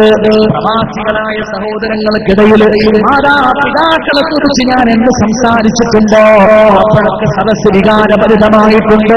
സദസ്സിലുള്ള ആളുകളെ പൊട്ടി പറയുന്നതിന് ഞാൻ സാക്ഷിയായിട്ടുണ്ട്. പക്ഷേ നാട്ടിൽ വെച്ച് ഉമ്മമാരെ കുറിച്ച് പറയുമ്പോ പൊട്ടിക്കരയുന്നവരുടെ എണ്ണം വളരെ ചുരുക്കം. അതിന്റെ കാരണം എന്താ? നമ്മളുടെ വീട്ടിൽ ചെന്ന അമ്മാനും പാപ്പാനും കാണാണ്ട്. ഗൾഫിൽ ജീവിക്കുന്ന ആളുകൾക്ക്, പ്രവാസികളായ സഹോദരങ്ങൾക്ക് ഉമ്മ എന്ന് പറയുമ്പോ 7 കടലുകൾക്കപ്പുറത്തുള്ള ഒരു വികാരമാണ്. അതുകൊണ്ട് ആ വിദൂരതയിൽ അവർ മാതാവിനെ ഓർക്കുമ്പോ അവർക്കറിയാം ഉമ്മയെ ഒരു ദിവസം വിട്ടു നിൽക്കുന്നതിന്റെ വേദന എന്താണ്, ഉപ്പയുടെ കരുതലില്ലാത്ത ഒരു ദിവസത്തെ താമസത്തിന്റെ വില എന്താണ്. അതറിയാവുന്നവരായ സഹോദരങ്ങൾ അവർക്ക് ഉമ്മ എന്ന് കേട്ടാൽ വികാരമാണ്, ഉപ്പ എന്ന് കേട്ടാൽ വികാരമാണ്. മനസ്സുവല്ലാതെ വികാരഭരിതമാവുകയാണ്, ാണ് നനയുകയാണ്. അവർ തടങ്ങളിലൂടെ കണ്ണുനീർ മുച്ചകൾ ഒഴുകുകയാണ്. നമുക്ക് പക്ഷേ നമ്മുടെ തൊട്ടപ്പുറത്ത് ഉമ്മയുണ്ട്, ഉപ്പയുണ്ട്. വീട്ടിൽ ചെന്നാൽ അവരുടെ വാക്കുകളും വർത്തമാനങ്ങളും കേൾക്കാൻ കഴിയുന്നുണ്ട്. അതുകൊണ്ട് മാതാപിതാക്കളെ കുറിച്ച് പറയുമ്പോൾ പ്രത്യേകമായ ഒരു വികാര വായ്പകൾ നമുക്കുണ്ടാവുന്നില്ല. കണ്ടുപോയാലല്ലേ കണ്ണിന്റെ വിലയറിയൂ. അതൊരു സത്യമാണ്. അതുകൊണ്ടാണ് ഗൾഫിൽ പോയി മാതാപിതാക്കളെ കുറിച്ച് പറയുമ്പോൾ ഉണ്ടാകുന്ന വികാര വായ്പകൾ ഇവിടെ ഈ നാട്ടിലിരുന്നു കൊണ്ട് പറയുമ്പോൾ ഉണ്ടാവാത്തത് എന്ന് ഞാൻ മനസ്സിലാക്കട്ടെ. എന്റെ പ്രിയപ്പെട്ടവരെ, മാതാപിതാക്കളുടെ പൊരുത്തം കിട്ടിയാൽ അള്ളാഹുവിന്റെ പൊരുത്തമായി എന്ന് മുഹമ്മദ് മുസ്തഫ സല്ലല്ലാഹു അലൈഹി വസല്ലം. മാതാവിന്റെ പൊരുത്തമില്ലാതെ ഈ ലോകത്ത് നമ്മൾ എന്ത് നേടിയിട്ടും യാതൊരു കാര്യവുമില്ല. മഹാന്മാരായ ആളുകൾ സൂഫി ഗ്രന്ഥങ്ങളിൽ പറയുന്ന ഒരു പ്രത്യേകമായ സംഭവമുണ്ട്. ഒരു മനുഷ്യൻ മഹാനായ പണ്ഡിതനാണ്, സാത്വികനാണ്, സൂഫി ശ്രേഷ്ഠനാണ്. അദ്ദേഹത്തിന് ഒരുപാട് കാലത്തെ ആഗ്രഹം അല്ലാഹുവിന്റെ വിശുദ്ധമായ ഭവനമായ കഅബ കാണണം, അനുഗ്രഹീതമായ കഅബയുടെ തില്ല് പിടിച്ചുകൊണ്ട് പൊട്ടിക്കരഞ്ഞ് ദുആ ചെയ്യണം, നിർബന്ധമായ ഹജ്ജ് നിർവഹിക്കണം. വല്ലാത്ത ഒരു മോഹമായി, ദാഹമായി മനസ്സിലെ ആഗ്രഹം ഇങ്ങനെ വളരുകയാണ്. വല്ലാത്ത ആഗ്രഹം വളർന്നു, അവസരങ്ങൾ സംജാതമായി. ഹജ്ജിന് പോകാനുള്ള അവസരം സംജാതമായപ്പോ വീട്ടിൽ കഴിയുന്ന മാതാവിന്റെ അടുത്ത് വന്നുകൊണ്ട് പറയുകയാണ്, ഉമ്മ, ജീവിതത്തിൽ നിർബന്ധമായ ഹജ്ജ് ചെയ്യാൻ എനിക്കിതാ അവസരം വന്നു ചേർന്നിരിക്കുകയാണ്. അതുകൊണ്ട് നിങ്ങൾ എനിക്ക് അനുവാദം നൽകണേ. ആ പാവപ്പെട്ട രോഗിണിയായ ഉമ്മ പറയുന്നു, മോനെ, പോകുന്നതിൽ സന്തോഷമാണ്, പക്ഷേ നീ എന്നെയും കൂടെ കൊണ്ടുപോയാൽ വിരോധമില്ല. എന്നെ ഇവിടെ ഒറ്റക്കിട്ടുകൊണ്ട് കടന്നുപോയാൽ എനിക്ക് എന്തെങ്കിലും സംഭവിച്ചാൽ ഞാൻ ആരോടാണെന്ന് പരാതി പറയുക? ആരാണ് എന്നെ ശുശ്രൂഷിക്കുക? ആരാണ് എന്റെ അവസാന ക്രിയകൾ ചെയ്യാനുണ്ടാവുക? അതുകൊണ്ട് മോനെ, നീ ഒറ്റക്ക് പോകുന്നത് എനിക്ക് ഇഷ്ടമില്ല. മാതാവ് തന്റെ നയം വിശദീകരിച്ചു. മകൻ പറഞ്ഞു, ഉമ്മ, ഇത് നിർബന്ധമായ ഹജ്ജിന്റെ കേസാണ്. അല്ലാഹു തആലയുടെ വിളി, ഇബ്രാഹിം നബിയുടെ വിളി, അത് വരുന്ന സമയത്തല്ലേ നമുക്ക് പോകാൻ പറ്റൂ. അവസരങ്ങൾ ഉപയോഗപ്പെടുത്താതിരുന്നാൽ വീണ്ടും ആ വിളി വന്നില്ലെങ്കിലോ?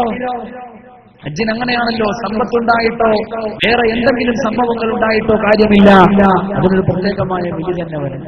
ചില ആളുകളൊക്കെ ഹജ്ജിന് പോകാൻ മടിയുള്ളവരും പറയുന്ന വാക്കാ, ഇബ്രാഹിം നബിന്റെ വിളി വന്നിട്ടില്ല, പിന്നെ ഞങ്ങൾ എങ്ങനെ പോവാൻ? വെറുതെ വരുന്നില്ല, കുറച്ച് നമ്മൾ ആഗ്രഹിച്ചാലേ വിളി വരുള്ളൂ. ഈ പണ്ഡിതൻ പറഞ്ഞു, ഉമ്മ, ഇത് എനിക്ക് വിളി വന്നിട്ടുള്ള സമയമാണ്, ഹജ്ജിന് പോകേണ്ട സമയമാണ്, അതുകൊണ്ട് നിങ്ങൾ സമ്മതിക്കാതെ തരമില്ല.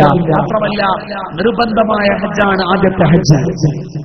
സുന്നത്തായ ഹജ്ജാണെങ്കിൽ നിങ്ങളെടുത്ത് വേണ്ടി ഞാനത് ഉപേക്ഷിക്കുമായിരുന്നു. അമ്മ പറഞ്ഞു, പറ്റില്ല, എന്നെ ഒറ്റക്ക് വിട്ടുകൊണ്ടുപോയാൽ, എനിക്കെന്തെങ്കിലും സംഭവിച്ചു പോയാൽ ആരും ഇവിടെ പറയാൻ.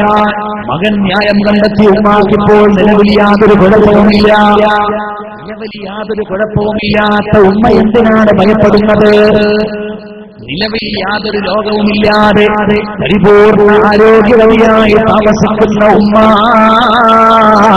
നിങ്ങൾക്ക് വേണ്ടി ഞാൻ ദുആ നടത്തുന്നതാണ്, ഉത്തരം കിട്ടുന്ന സ്ഥലങ്ങളിൽ വെച്ച് പ്രാർത്ഥിക്കുന്നതാണ്. അതുകൊണ്ട് മടങ്ങി വരുന്ന സമയം വരെ നിങ്ങൾക്ക് യാതൊരു കുഴപ്പവും വരാൻ സാധ്യതയില്ല. അതുകൊണ്ട് സമ്മതം നൽകണേ ഉമ്മ. ഉമ്മ അപ്പോഴും വിടുന്ന പ്രശ്നമില്ല. മനസ്സില്ല, മനസ്സോടെ മാതാവിന്റെ സമ്മതത്തിന് കാത്തു നിൽക്കാതെ, നിർബന്ധമായ ഹജ്ജാണല്ലോ, അവസരം കിട്ടിയാൽ ഉപയോഗപ്പെടുത്തണമല്ലോ, അല്ലാഹുവിന്റെ പൊരുത്തം തേടിയുള്ള യാത്രയല്ലോ എന്ന് ആലോചിച്ചുകൊണ്ട് ഈ മനുഷ്യൻ ഇറങ്ങി പുറപ്പെടുകയാണ്. ഒരുപാട് കാലങ്ങൾ സഞ്ചരിക്കുകയായി യാതൊരു കുഴപ്പവുമില്ല. ഒറ്റക്കുപുറത്ത് ഒറ്റക്കാണ് യാത്ര. രാത്രി സമയമായി. മരുഭൂമിയുടെ മധ്യത്തിൽ ഒരു ഗ്രാമം കണ്ടു. ആ ഗ്രാമത്തിൽ ഒരു സത്രമുണ്ട്. അത് പഴയകാലത്തെ ഒരു സിസ്റ്റമാണ്, യാത്രക്കാർക്കുള്ള ഒരു സത്രമാണ്. ആ സത്രത്തിൽ കേടി വിശ്രമിക്കാനിരുന്നു. കിടന്നുറങ്ങുകയല്ല, ക്ഷീണമുണ്ടെങ്കിലും രാവിലെ പകലാക്കി ആരാധന ചെയ്യുകയാണ്. രാത്രിയിൽ നിന്നുകൊണ്ട് നിസ്കരിക്കുകയാണ്. ഹാജിയായി പോകുന്ന ദീർഘദൂര യാത്രക്കാരനായ സ്വാലിഹായ ഈ മനുഷ്യൻ രാത്രിയിൽ ആ ഗ്രാമത്തിൽ ഒരു അത്യാഹിതമുണ്ടായി. ഒരു പ്രഭുവിന്റെ വീട്ടിൽ വന്ന് കള്ളൻ ഒരുപാട് സാധനങ്ങൾ മോഷ്ടിച്ചു കൊണ്ടുപോയപ്പോ പട്ടാളക്കാർക്ക് പ്രതികളെ കണ്ടെത്തണം. വീട്ടുകാർക്കറിയില്ല ആരാണ് മോഷണം നടത്തിയത്. അവർ വെറുതെ പറഞ്ഞു, ആ കാണുന്ന സത്രത്തിന്റെ ഭാഗത്തേക്കാണ് കള്ളന്മാർ ഓടിപ്പോയത്. പ്രഭുവിന്റെ വീട്ടിലെ കേസാണ്. പ്രതിയെ കണ്ടെത്തിയിട്ടില്ലെങ്കിൽ പട്ടാളക്കാർക്ക് നാണക്കേട് മാത്രമല്ല, ജോലിക്കേട് കൂടിയാണ്. ജോലി പോയി. അതുകൊണ്ട് അവര് സത്രത്തിൽ നിന്നുകൊണ്ട് നിസ്കരിക്കുന്ന ഈ മനുഷ്യനെ പിടിച്ചുകൊണ്ടുവന്നു. വായങ്ങ് മൂടിക്കെട്ടുകയാണ്. എന്തു പറഞ്ഞാലും കേൾക്കാനുള്ള പരിമമല്ല. ഇയാള് തന്നെയാണ് മോഷണം നടത്തിയ കാട്ടുകള്ളനെന്ന് വിധി എഴുതിയിട്ട് ആ മനുഷ്യന് മേലെ മോഷണ കുറ്റം ചുമത്തിയിട്ട് ശിക്ഷ നടപ്പാക്കുകയാണ്. രണ്ട് കണ്ണുകളും ചൂണ്ടെടുക്കുകയാണ്. രണ്ട് കൈകളും ഛേദിക്കുകയാണ്. രണ്ട് കാലുകളും വെട്ടിമാറ്റപ്പെടുകയാണ്. എന്നിട്ട് നാട്ടുകാരുടെ മുമ്പിലൂടെ ഒരു കഴുതയുടെ പുറത്ത് തിരിച്ചിരിച്ചുകൊണ്ട് സംഘടിപ്പിച്ചത് പഴയകാലത്തെ പ്രാകൃതമായ ഒരു മുറയാണ്.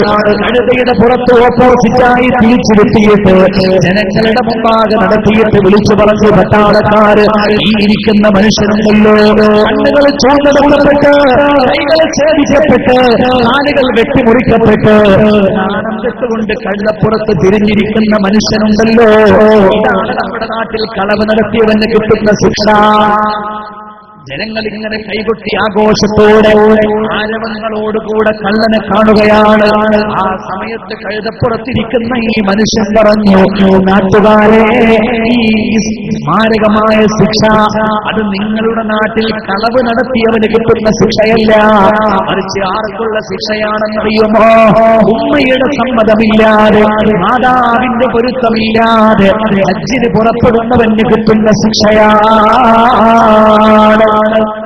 കളവ് നടത്തിയവന്റെ ശിക്ഷയല്ല, കള്ളന്മാരുടെ ശിക്ഷ എന്താണെന്ന് അറിയാൻ പോകുന്നതേ ഉള്ളൂ. ഞാൻ കള്ളനല്ല, മാതാവിന്റെ പൊരുത്തമില്ലാതെ ഹജ്ജിന് പോകുന്ന മനുഷ്യനാണ്. അപ്പോഴാണ് ആളുകൾ ഈ മനുഷ്യനെ കുറിച്ച് ശരിക്കും അന്വേഷിക്കുന്നത്. അവർക്ക് പേര് കേട്ടുപരിചയമുള്ള മനുഷ്യനാണ്. ആ പണ്ഡിതനെ അവർ താങ്ങിയെടുത്തുകൊണ്ട് തന്റെ വീട്ടിന്റെ മുന്നിൽ കൊണ്ടുപോയി ഉപയോഗിക്കുകയാണ്. ആളുകൾ പിരിഞ്ഞുപോയ തക്കത്തിൽ ആ മനുഷ്യൻ വിളിച്ചു ചോദിച്ചു, ഉമ്മ വല്ലാതെ വിശക്കുകയാണ്, വല്ലതും തന്നുകൊണ്ട് സഹായിക്കുമോ? വല്ല യാചകനും വന്നതാണെന്ന വിചാരത്തോടെ വീട്ടിനകത്ത് ഒറ്റക്ക് കഴിയുന്ന സ്വാലിഹത്തായ ആ ഉമ്മ വിളിച്ചു പറഞ്ഞു, സഹോദരാ, നിങ്ങൾ ഈ വാതിലിന്റെ അടുത്തേക്ക് നടന്നു നിൽക്കുക.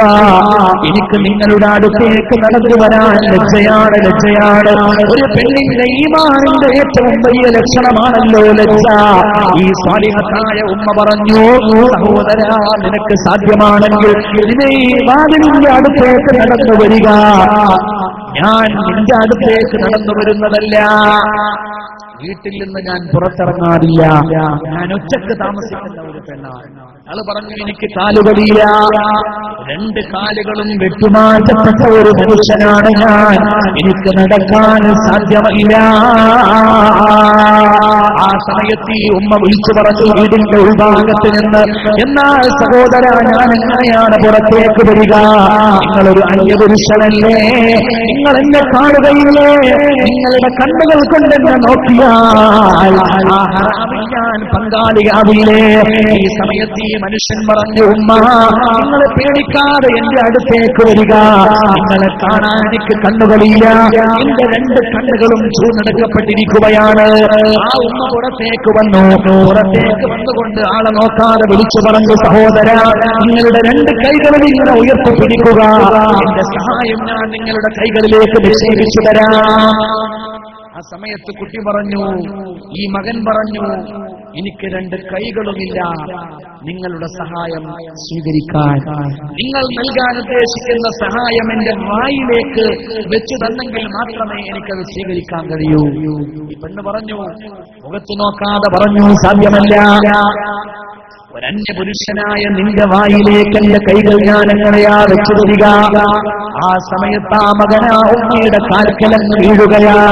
എന്നിട്ട് പറഞ്ഞു, ഉമ്മ, ഇത് ഏതോ യാചകനാണെന്ന് തെറ്റിദ്ധരിച്ചുകൊണ്ട്, അന്യപുരുഷനാണെന്ന് തെറ്റിദ്ധരിച്ചുകൊണ്ട് നിങ്ങൾ എന്നെ സംശയിക്കുകയാണ്. ഞാൻ നിങ്ങളുടെ മകനാണ്, നിങ്ങളുടെ സമ്മതമില്ലാതെ ഹജ്ജിന് വേണ്ടി പോയിട്ടുള്ള മകനാണ്. ആലോചിച്ച് നോക്കൂ സഹോദരങ്ങളെ, നിർബന്ധമായ ഹജ്ജിന് വേണ്ടി പോയ ഒരാൾക്കുണ്ടായ അനുഭവം ഇതാണെങ്കിൽ, ഈ ഉമ്മയുടെ പൊരുത്തമില്ലാതെ കണ്ടവന്റെ കൂടെ ഒളിച്ചോടി പോകുന്ന പെണ്ണെ, എന്റെ പ്രിയപ്പെട്ട പെങ്ങളെ, നീ ഈ ലോകത്ത് എങ്ങനെയാ രക്ഷപ്പെടുക? അള്ളാഹുവിനെ മാത്രം ഭയപ്പെട്ട് ജീവിച്ച സ്വാലിഹായ ഒരു മനുഷ്യൻ ജീവിതത്തിലെ നിർബന്ധമായ ഹജ്ജിന് വേണ്ടി പുറപ്പെട്ടപ്പോൾ മാതാവിന്റെ സമ്മതമില്ലാതെ പുറപ്പെട്ടതുകൊണ്ടുണ്ടായ ദുരനുഭവം ഇങ്ങനെയാ. 2 കണ്ണുകളും ചൂഴ്ന്നെടുക്കപ്പെട്ട്, 2 കൈകളും ഛേദിക്കപ്പെട്ട്, 2 കാലുകളും വെട്ടിമാറ്റപ്പെട്ട് ദാരുണമായ അവസ്ഥയിലേക്ക് വീട്ടിൽ തിരിച്ചു വരുന്നു. എന്നാൽ ഈ ഉമ്മയുടെ പൊരുത്തമില്ലാതെ കണ്ടവന്റെ കൂടെ ഒളിച്ചോടി പോകുന്ന പെങ്ങളെ, നീ എത്ര കാഞ്ചനമാലയുടെ കഥ കേട്ട് വളർന്നാലും പ്രശ്നമില്ല, ഈ ഉമ്മയുടെ പൊരുത്തമില്ലാതെ ഇറങ്ങിപ്പോയാൽ നമ്മെ കാത്തിരിക്കുന്നത് നരകീയമായ യാതനയാണ്. സഹോദരങ്ങളെ, ഇവിടെ SKSSFന്റെ ഓമശ്ശേരി മേഖലയുടെ കീഴിലാണ് ഈ പരിപാടി നടക്കുന്നത്. നമുക്കൊക്കെ അറിയാം, കഴിഞ്ഞ വർഷങ്ങളിലൊക്കെ വളരെ ആവേശത്തോടുകൂടെ വലിയ വലിയ സഹായങ്ങളൊക്കെ നമ്മൾ ഇതിന് ചെയ്തു കൊടുത്തു. ഒരുപാട് പാവങ്ങളെ സഹായിക്കാൻ കഴിഞ്ഞു. ആ ഒരു ഓർമ്മയുടെ ചാരിതാർത്ഥ്യത്തിലാണ് ഇന്നും ഇനിയുള്ള 4 ദിവസങ്ങളിലും ഇവിടെ ഈ പ്രഭാഷണം പരിശുദ്ധ റമദാനിൽ ഇത്രയും വിപുലമായ സംവിധാനങ്ങളോടുകൂടെ ഇവിടെ സംഘടിപ്പിച്ചിട്ടുള്ളത്. എല്ലാവരും കാര്യമായ സാമ്പത്തിക സഹായം നമ്മുടെ ഈ പരിപാടിക്ക് ചെയ്തു കൊടുക്കണം. അല്ലാഹു തആല അനുഗ്രഹിക്കുമാറാവട്ടെ. അല്ലാഹു നമ്മുടെ എല്ലാ വിഷയങ്ങളിലും ഖൈറും ബറക്കത്തും പ്രദാനം ചെയ്യുമാറാവട്ടെ. ആദ്യ ദിവസമായതുകൊണ്ട് വലിയ സംഖ്യയൊന്നും നിങ്ങൾ കരുതി വന്നിട്ടുണ്ടാവില്ല. ഇന്നും കഴിയുന്നവരുള്ളതൊക്കെ കൊടുക്കുക. ഇനി എന്ന ദിവസങ്ങളിൽ കാര്യമായ സംഭാവനകൾ കൊടുക്കാൻ പരിശ്രമിക്കുക. ഈ പരിപാടി പൂർവോപരി വിജയപ്രദമാക്കി നമുക്ക് മാറ്റണം. ഒരുപാട് സാധുക്കൾക്ക് കൂടി ഇതിന്റെ സഹായം എത്തിക്കാൻ നമ്മളെ കൊണ്ട് സാധിക്കണം. അല്ലാഹു അനുഗ്രഹിക്കുമാറാവട്ടെ.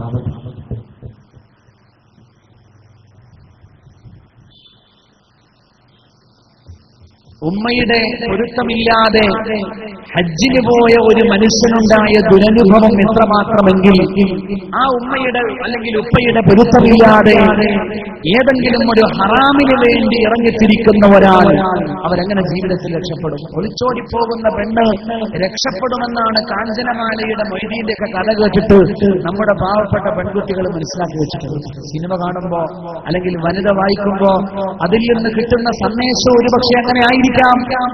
പക്ഷേ അപൂർവങ്ങളിൽ അപൂർവമായി സംഭവിക്കുന്ന ഇത്രയും പ്രേമത്തിന്റെ വിജയങ്ങളെ ആഘോഷിക്കുന്ന മാധ്യമങ്ങൾ കാണാതെ പോകുന്നത്, ആരും പറയാതെ പോകുന്ന ദാരുണമായ അവസ്ഥകൾ ഇനി ജീവിതത്തിന്റെ യാഥാർത്ഥ്യങ്ങളായി നമ്മുടെ മുമ്പിൽ നിറഞ്ഞു നിൽക്കുകയാ.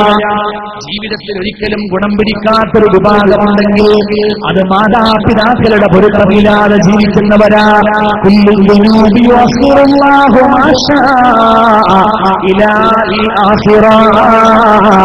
ഏത് പാപം നാം ചെയ്താലും അതിനല്ലാഹു ശിക്ഷ തരുന്നതെങ്കിൽ അത് പരലോകത്ത് തരാൻ വേണ്ടി പടച്ച തമ്പുരാൻ മാറ്റിവെക്കുമെന്ന മാതാപിതാക്കളോട് കാണിക്കുന്ന അപമര്യാദയൊഴികെ ആ മാതാപിതാക്കളോട് കാണിക്കുന്ന അപമര്യാദയുടെ ശിക്ഷകൾ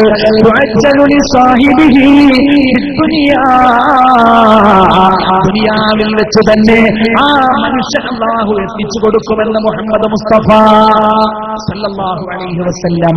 മാതാപിതാക്കളെ നമ്മൾ വെറുപ്പിച്ചാൽ, അവരുടെ മനസ്സ് നമ്മൾ വേദനിപ്പിച്ചാൽ അതിന്റെ ശിക്ഷ ദുനിയാവിൽ വെച്ച് തന്നെ കിട്ടും എന്ന് മുഹമ്മദ് മുസ്തഫ സല്ലല്ലാഹു അലൈഹി വസല്ലം.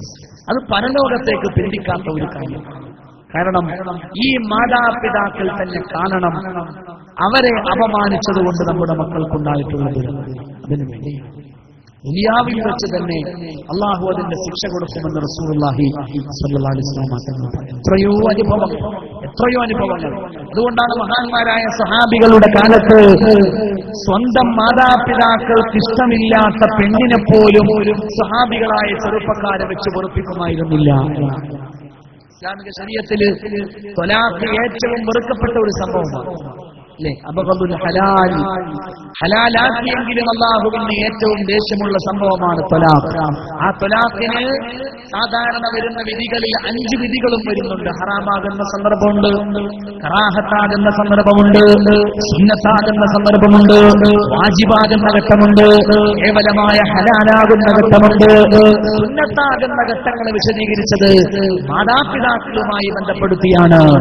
മാതാപിതാക്കൾക്ക് പൊരുത്തമില്ലാത്ത അവസ്ഥ വന്നാൽ മഹാനായ റസൂലുള്ളാഹി സ്വല്ലല്ലാഹു അലൈഹി വസല്ലം പറയുകയാണ്, മഹാനായ അബ്ദുല്ലാഹി ഇബ്നു ഉമർ റളിയല്ലാഹു അൻഹുവിന്റെ കേസിൽ അബ്ദുല്ലാഹി ഇബ്നു ഉമർ റളിയല്ലാഹു അൻഹു വിവാഹം ചെയ്തു കൊണ്ടുവന്ന പെണ്ണ്, അവർ തമ്മിൽ യാതൊരു പ്രശ്നവുമില്ല. ഭാര്യയും ഭർത്താവും ഇണക്കിളികളെ പോലെ പൊരുത്തത്തോടെ സ്നേഹത്തോടെ പരിപൂർണ്ണ സന്തോഷത്തോടെ സമാധാനത്തോടെ ജീവിക്കുകയാ. പക്ഷേ പിതാവായ സയ്യിദുനാ ഉമർ ഇബ്നുൽ ഖത്താബ് റളിയല്ലാഹു തആല അൻഹുവിന് ഇഷ്ടമില്ല, ഈ പെണ്ണിന്റെ സ്വഭാവം ഇഷ്ടമില്ല, അവരുടെ നിലപാടുകൾ ഇഷ്ടമില്ല, അവരുടെ നടപടികൾ ഇഷ്ടമില്ല. റളിയല്ലാഹു അൻഹു തന്റെ ധീരസം മകനുമായി പങ്കുവച്ചു. അബ്ദുല്ലാഹി ഇബ്നു ഉമർ റളിയല്ലാഹു അൻഹുവുമായി അബ്ദുല്ലാഹി ഇബ്നു ഉമർ റളിയല്ലാഹു അൻഹുവിന് അല്ലാഹുവിന്റെ റസൂലാണ് ഏറ്റവും വലുത് സല്ലല്ലാഹു അലൈഹി വസല്ലം. പിതാവിന് അനിഷ്ടമുണ്ട്, എന്തു ചെയ്യണം എന്ന അഭിപ്രായം ചോദിച്ച് അല്ലാഹുവിന്റെ റസൂലിന്റെ മുമ്പിലെത്തി സല്ലല്ലാഹു അലൈഹി വസല്ലം. റസൂലുള്ളാഹിന്റെ മുമ്പിൽ ചെന്നപ്പോ അല്ലാഹുവിന്റെ റസൂൽ ചോദിച്ചു, പിതാവിന് ഇഷ്ടമില്ലാത്ത കേസാണോ? അബ്ദുല്ലാഹ് പറഞ്ഞു, അതെ യാ റസൂലല്ലാഹ്. സല്ലല്ലാഹു അലൈഹി വസല്ലം പറഞ്ഞു, തല്ലിഖഹാ തല്ലിഖഹാ. പിതാവിന് ഇഷ്ടമില്ലാത്ത ഭാര്യയാണോ? ത്വലാഖ് ചൊല്ലൂ മോനെ, ത്വലാഖ് ചൊല്ലൂ. റസൂലുള്ളാഹി സ്വല്ലല്ലാഹു അലൈഹി വസല്ലമ ത്വലാഖിനെ പ്രോത്സാഹിപ്പിക്കുന്ന പ്രവാചകനല്ല. ഹലാലാക്കിയ സന്ദർഭത്തിൽ പോലും അല്ലാഹുവിന് ഏറ്റവും ദേഷ്യമുള്ള സംഭവമാണ് ത്വലാഖ് പഠിപ്പിച്ച നബിയാ. ത്വലാഖിലേക്ക് പെട്ടെന്ന് എടുത്തു പാടില്ലേ. നിങ്ങൾ ഭാര്യ ഭർത്താക്കന്മാർ തമ്മിൽ ആദ്യം ആ ഭാര്യയെ ഒന്ന് ഉപദേശിച്ചു നോക്കണേ, അല്ലെങ്കിൽ കിടപ്പറയിൽ ബഹിഷ്കരണം നടത്തണേ, അല്ലെങ്കിൽ അവളെ വേദനിപ്പിക്കുന്ന രൂപത്തിൽ പരിവേൽപ്പിക്കാത്ത രൂപത്തിൽ പ്രഹരിച്ചുകൊണ്ട് ശിക്ഷിക്കണേ.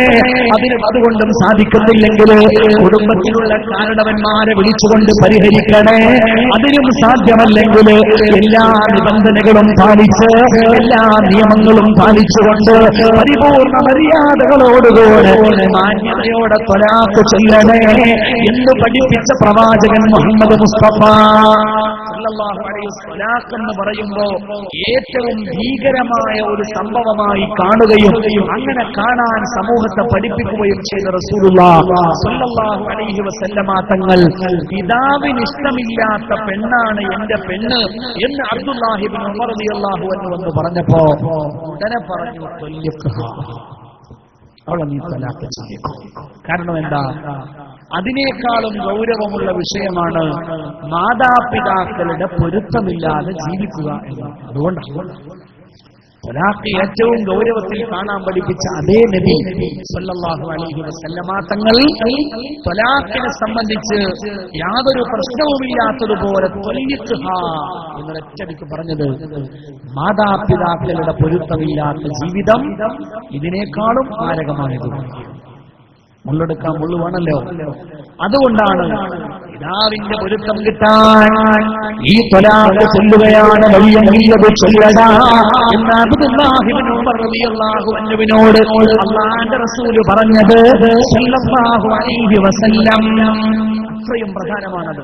അൽഖമ റളിയല്ലാഹു അൻഹു മാതാവിനെ സന്തോഷിപ്പിക്കാതെ ജീവിച്ചു, മരിക്കുന്ന സമയത്ത് ഈമാൻ കിട്ടാതെ ആയി.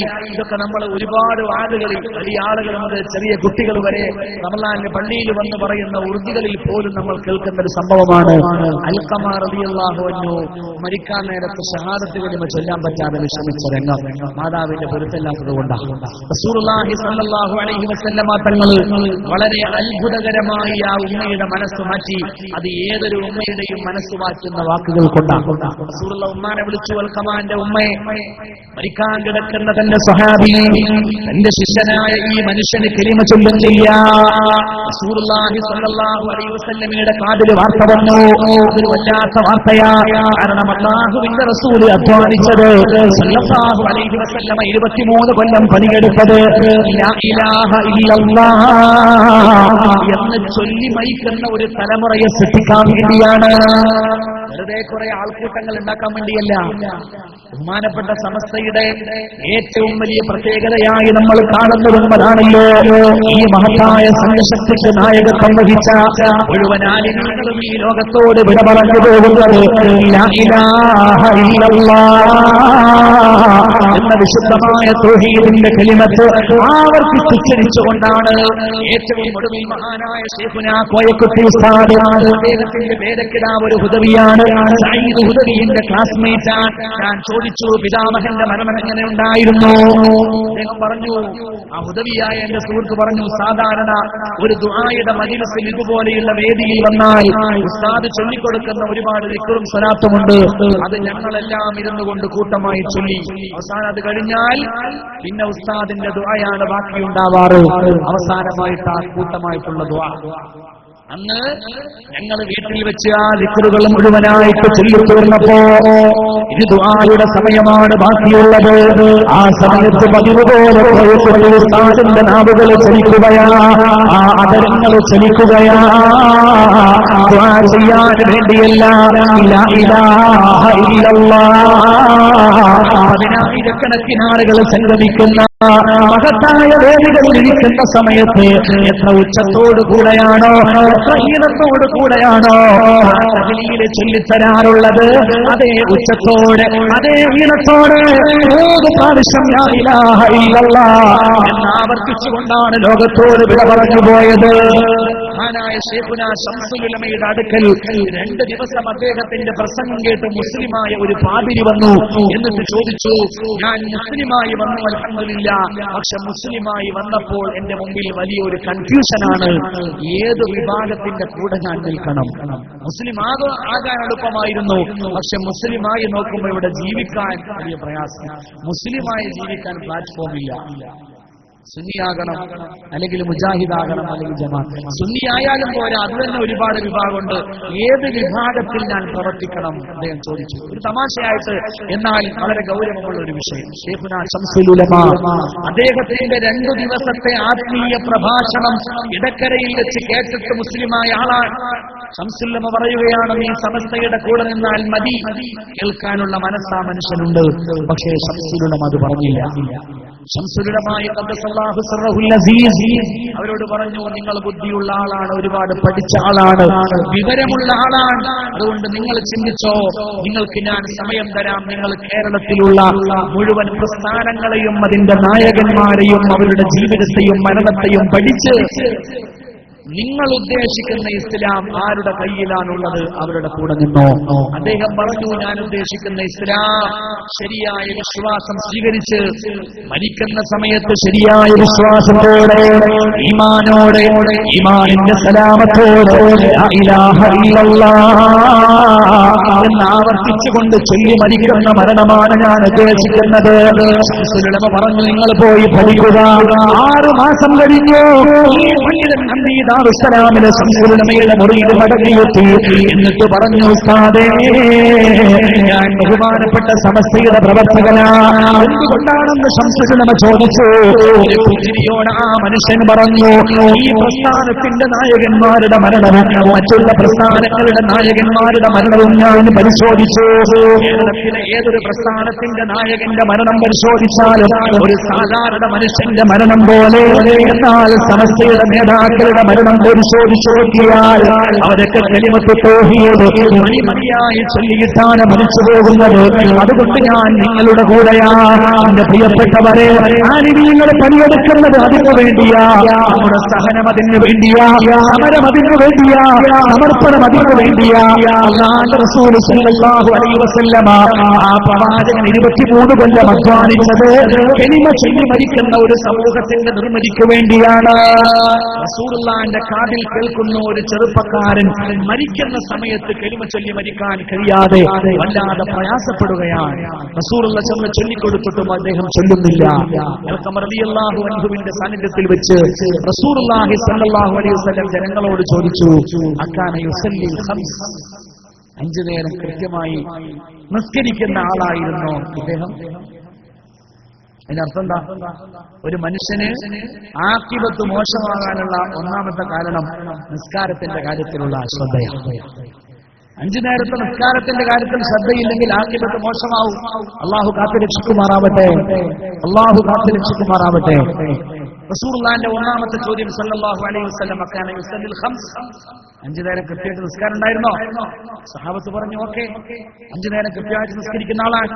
അങ്ങയുടെ പിന്നിൽ ഓരോ ജമാഅത്തിനും പങ്കെടുക്കുന്ന മനുഷ്യനാണ്. അൽഹംദുലില്ലാഹ്. സല്ലല്ലാഹു അലൈഹി വസല്ലമയുടെ രണ്ടാമത്തെ ചോദ്യം,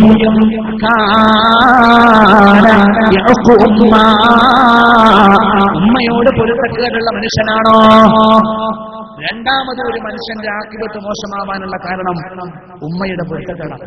റസൂലുള്ളാഹിന്റെ ചോദ്യം വന്നപ്പോ സഹാബത്ത് പറഞ്ഞു അതങ്ങനെയാണ്, വിവാഹം വരെ കുഴപ്പമൊന്നുമില്ല, വിവാഹം കഴിഞ്ഞപ്പോൾ ഉമ്മയേക്കാൾ ഭാര്യക്ക് പ്രാധാന്യം കൊടുക്കുന്ന ഭർത്താവായിരുന്നു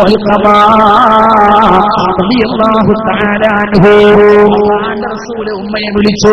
ഉമ്മയോട് പറഞ്ഞു, ഉമ്മ നിങ്ങളാണ് തീരുമാനിക്കേണ്ടത്. നിങ്ങളുടെ മകനായ അൽഖമായെ ഞങ്ങളെല്ലാം ചേർന്നുകൊണ്ട് ഒരു അഗ്നികുണ്ഡത്തിലേക്ക് കൊണ്ടുപോവാനിരിക്കുകയാണ്. റസൂലുള്ളാഹി സ്വല്ലല്ലാഹു അലൈഹി വസല്ലമ ആ മാതാവിന്റെ മനസ്സ് പറിച്ചെടുക്കുകയാണ്, മാറ്റിയെടുക്കുകയാണ്. ഉമ്മയോട് പറഞ്ഞു, ഉമ്മ നിങ്ങളാണ് തീരുമാനിക്കേണ്ടത്. നിങ്ങളുടെ മകനെ ഞങ്ങളെല്ലാം ചേർന്നുകൊണ്ട് ഒരു അഗ്നികുണ്ഡത്തിലേക്ക്, തീക്കുണ്ടാരത്തിലേക്ക് വലിച്ചെറിയാൻ പോകുകയാ. നിങ്ങൾ ഇവിടെ മിണ്ടാതിരുന്നാൽ ഞങ്ങൾക്ക് യാതൊരു കൂസലുമില്ലാതെ ഞങ്ങൾ കൊണ്ടുപോയി വലിച്ചെറിയും. അതേ സമയത്ത് നിങ്ങളെങ്ങാനും വേണ്ടെന്ന് പറഞ്ഞാൽ, ഉമ്മയെങ്ങാനും എന്റെ മകനെ കൊണ്ടുപോകരുത് എന്ന് പറഞ്ഞാൽ ഞങ്ങൾക്ക് സ്നേഹമുള്ളവരാ, നിങ്ങളുടെ മകനെ ഇവിടെ തന്നെ കിടത്തുന്നതുമാണ്. എന്താണ് വേണ്ടതെന്ന് ചോദിച്ചപ്പോ ആ ഉമ്മ പറഞ്ഞു, അല്ലാഹുവിന്റെ റസൂലേ, അല്ലാഹുവിനെയും അവന്റെ റസൂലിനെയും സാക്ഷിയാക്കിയിട്ട് ഞാനിതാ പ്രഖ്യാപിക്കുന്നു, എനിക്ക് അൽഖമയോട് പൊരുത്തമാണ്, പൊരുത്തമാണ്, ഓരോ സങ്കടം പൊരുത്തമാണ്. അൻഹുവിന്റെ ഉമ്മ പൊരുത്തം കൊടുത്തു. അൻഹു കലിമ ചൊല്ലി മരിക്കുകയാണ്. എല്ലാവർക്കും ആശ്വാസമായി. മദീന പള്ളിയിൽ ആ ജനാസ കൊണ്ടുവരപ്പെട്ടു. ആ ജനാസയുടെ മുമ്പിൽ വെച്ചിട്ട് അല്ലാഹുവിന്റെ റസൂൽ സ്വഹാബത്തിനോട് സംസാരിച്ചു. സല്ലല്ലാഹു അലൈഹി വസല്ലമ അവിടുന്ന് പറഞ്ഞു, എന്റെ പ്രിയപ്പെട്ട സ്വഹാബ, മൻ സല്ലല ഇംറഅതുഹു അലാ ഉമ്മിഹി ഫഅലൈഹി ലഅനത്തുല്ലാഹി വൽ മലായികതി വന്നാസി അജ്മഈൻ. വിവാഹം കഴിഞ്ഞിട്ട് സ്വന്തം ഉമ്മയേക്കാൾ ഭാര്യക്കൊരാൾ പ്രാധാന്യം കൊടുത്താൽ അല്ലാഹുവിന്റെ ശാപമാ ഭർത്താവിനുണ്ട്. കേൾക്കണേ ചെറുപ്പക്കാരെ, നമ്മൾ ആരോട് ദേഷ്യം പിടിക്കാനാ? റസൂലുള്ളാഹി സ്വല്ലല്ലാഹു അലൈഹി വസല്ലമ തങ്ങൾ പറഞ്ഞിട്ടുള്ള വാക്കാ. എതിർക്കാൻ പറ്റുമോ? ഇത് പ്രപഞ്ചത്തിന്റെ നീതിയാണ്, ഇത് ലോകത്തിന്റെ നിയമമാണ്. വിവാഹം കഴിയുമ്പോൾ ഭാര്യയേക്കാൾ, ഉമ്മയേക്കാൾ ഭാര്യക്കോളാൽ പ്രാധാന്യം കൊടുത്താൽ ഒന്നാമതായി കിട്ടുന്ന സമ്മാനം അള്ളാഹുവിന്റെ ശാപം. അള്ളാഹിന്റെ ശാപം കിട്ടിയ ആൾ ഇബ്ലീസാണ്, ലഅനത്തുല്ലാഹി അലൈഹി. ആ ഒരു പരുവത്തിലേക്ക് നമ്മൾ മാറും. അള്ളാഹു കാത്തുരക്ഷിക്കട്ടെ. വൽ മലായിക, ലോകത്തുള്ള എല്ലാ മലക്കുകളുടെയും, മലക്കുകളുടെ എണ്ണം പറഞ്ഞാൽ എത്രയെന്നറിയാം? മനുഷ്യന്മാര് മൊത്തം ശരിക്കാന്ന് പറഞ്ഞാൽ അത്രയില്ല. ഒരു മലക്കിന് പകരം 900 മലക്ക് ഈ ലോകത്തുണ്ടെന്ന്. ഒരു മനുഷ്യന് പകരം 900 മലക്ക് ഈ പ്രപഞ്ചത്തിലുണ്ടെന്നാണ് സഹീഹുൽ ബുഖാരി. ആ കണക്ക് വെച്ച് നോക്കുമ്പോൾ എത്ര ആളുകളുടെ ശാപമാണ്. അല്ലാഹുവിന്റെ ശാപമുണ്ട്. വൽ മലായിക, മലക്കുകളുടെ മുഴുവൻ ശാപമാണ്. വന്നാസി അജ്മഈൻ, ലോകത്തുള്ള മുഴുവൻ മനുഷ്യരുടെയും ശാപമാണ്. എല്ലാ മനുഷ്യന്മാരും ശാപം കിട്ടും. സ്വന്തം ഉമ്മാനെ കൊന്നവനാണെങ്കിലും അയൽവാസിന്റെ ഉമ്മാനെ ബഹുമാനിക്കാത്തവനാണെങ്കിലും അവനെ കുറ്റം പറയും. അതുകൊണ്ടാണ് ഫഅലൈഹി ലഅനത്തുല്ലാഹി വൽ മലായികത്തി വന്നാസി അജ്മഈൻ. ഭാര്യയേക്കാൾ, മാതാവിനേക്കാൾ ഭാര്യയ്ക്ക് പ്രാധാന്യം കൊടുക്കുന്നവന് അല്ലാഹുവിന്റെയും മലായികത്തിന്റെയും മുഴുവൻ ജനങ്ങളുടെയും ശാപമുണ്ടെന്ന് റസൂലുള്ളാഹി സ്വല്ലല്ലാഹു അലൈഹി വസല്ലമ പറയുന്നത് മാത്രമല്ല, ലാ യുഖ്ബലു മിൻഹു അദ്ലുൻ വലാ സറഫുൻ. ആ മനുഷ്യന്റെ ഫർളും അല്ലാഹു സ്വീകരിക്കൂല, സുന്നത്തും അല്ലാഹു സ്വീകരിക്കൂല. അതുകൊണ്ട് ഒരു സുന്നത്തിന് ഫർളിന്റെ കൂലി കിട്ടുന്ന, ഒരു ഫർളിന് 70 ഫർളിന്റെ കൂലി കിട്ടുന്ന റമദാനിൽ ചിന്തിച്ചോ. ഈ അമലുകൾ മുഴുവനും അല്ലാഹുവിന്റെ അടുക്കലെത്തണമോ? അല്ലാഹുവിന്റെ അടുക്കൽ സ്വീകാര്യോഗ്യമാകണമോ? എന്റെ ഉമ്മയുടെ മനസ്സിൽ ഞാനാരാ? എന്റെ ഉപ്പയുടെ മനസ്സിൽ ഞാനാരാ, ഇത് വ്യക്തമായി ചിന്തിച്ച് നല്ല ഒരു തീരുമാനത്തിലെത്തിക്കോ. അവിടെയാ രക്ഷയുള്ളത്. അല്ലാഹു നമ്മെ അനുഗ്രഹിക്കുമാറാവട്ടെ. മാതാപിതാക്കൾക്ക് വേണ്ടി ദുആ ചെയ്യണം നമ്മൾ. മാതാപിതാക്കളുടെ പേരിൽ ദാനധർമ്മങ്ങൾ ചെയ്യണം നമ്മൾ. മാതാപിതാക്കളുടെ ബന്ധുമിത്രാദികളെ ആദരിക്കണം നമ്മൾ. എല്ലാം ഖബറിൽ കിടക്കുന്ന മാതാപിതാക്കൾക്കും ഉപകാരപ്പെടുമെന്ന് മുഹമ്മദുർ റസൂലുള്ളാഹി സ്വല്ലല്ലാഹു അലൈഹി വസല്ലം. സമയം പരിമിതമാണ്. നമ്മുടെ ഉമ്മമാർക്കൊക്കെ പത്തിരി ഉണ്ടാക്കണം, അപ്പം ഉണ്ടാക്കണം, ഒരുപാട് കാര്യങ്ങൾ ഉണ്ടാക്കണം. അതുണ്ടാക്കാനുള്ള ആലോചനയൊക്കെ തുടങ്ങാനായി. അതുകൊണ്ട് എന്റെ പ്രസംഗങ്ങൾ അവസാനിപ്പിക്കാനുമായി ഞാൻ ചുരുക്കുന്നു. മരണപ്പെട്ടു പോയ മാതാപിതാക്കൾക്ക് വേണ്ടി ദുആ ചെയ്യാനും അവരുടെ പേരിൽ ദാനം ചെയ്യാനും അവരെ ആദരിക്കാനും ഒക്കെയുള്ള നല്ല ഒരു സമയം കൂടിയാണ്, സന്ദർഭം കൂടിയാണ് നമ്മുടെ ഈ സദസ്സ്.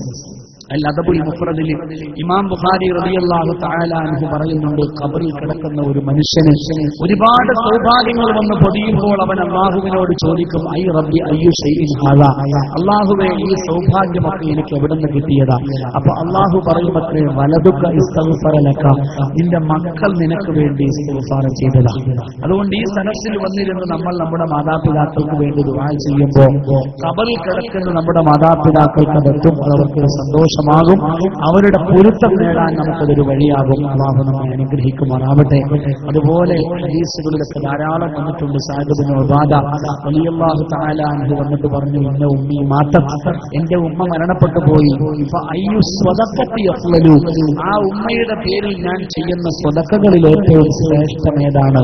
നോക്കൂ നിങ്ങൾ, ഇത് സ്വഹാബത്തിന്റെ കാലം, റസൂലുള്ളാഹി സ്വല്ലല്ലാഹു അലൈഹി വസല്ലമയുടെ കാലത്തേ ഉള്ള പതിവാണ് മരണപ്പെട്ടു പോയ മാതാപിതാക്കളുടെ പേരിൽ സ്വദഖ ചെയ്യുക. അതുകൊണ്ടാണല്ലോ മുതിർന്ന ഒരു സ്വഹാബി സഅദ് ഇബ്നു ഉബാദ റളിയല്ലാഹു തആല അൻഹു തന്റെ ഉമ്മ മരിച്ചു പോയപ്പോ പ്രവാചകന്റെ മുന്നിൽ വന്നുകൊണ്ട് ചോദിച്ചത്, അല്ലാഹുവിന്റെ റസൂലേ, എന്റെ ഉമ്മാക്ക് വേണ്ടി ഞാൻ എന്ത് സ്വദഖയാണ് ചെയ്യേണ്ടത്? അല്ലാഹുവിന്റെ റസൂൽ മറുപടി പറഞ്ഞു, അൽ മാഉ, ജനങ്ങൾക്ക് ഉപകാരപ്പെടുന്ന രൂപത്തിൽ ഒരു കിണർ കുഴിച്ചു, ആ വെള്ളം ജനങ്ങൾക്ക് കുടിക്കട്ടെ. ആ കിണർ ഇവിടെ സ്ഥിതി ചെയ്യുന്ന കാലത്തോളം അതിന്റെ പ്രതിഫലം നിങ്ങളുടെ ഉമ്മാക്ക് കിട്ടുമെന്ന്. അതുകൊണ്ട് ബഹുമാനപ്പെട്ട എസ്കേഎസ്എഫിന്റെ ഓമശ്ശേരി മേഖല ഒരുക്കിയ ഈ മഹത്തായ റമളാൻ പ്രഭാഷണത്തിന്റെ വേദിയിൽ നമ്മിൽ നിന്ന് മരണപ്പെട്ടു പോയ മാതാപിതാക്കളെയൊക്കെ ഓർത്ത് അവരുടെ ഖബറൊന്ന് വെളിച്ചമാകാൻ, അതൊന്ന് വിശാലമാകാൻ, അവരുടെ പൊരുത്തം നമുക്ക് കിട്ടാൻ ആഗ്രഹിച്ചുകൊണ്ട് നല്ല ഒരു സംഭാവന നമ്മുടെ ഈ സദസ്സിലേക്ക് നാലാലൊരു ദിവസം നിങ്ങളൊക്കെ നൽകി അനുഗ്രഹിക്കണം. 4 ദിവസവും നൽകാൻ കഴിയുന്നവർ അങ്ങനെ നൽകണം. അല്ലാഹു നമ്മെ അനുഗ്രഹിക്കുമാറാവട്ടെ.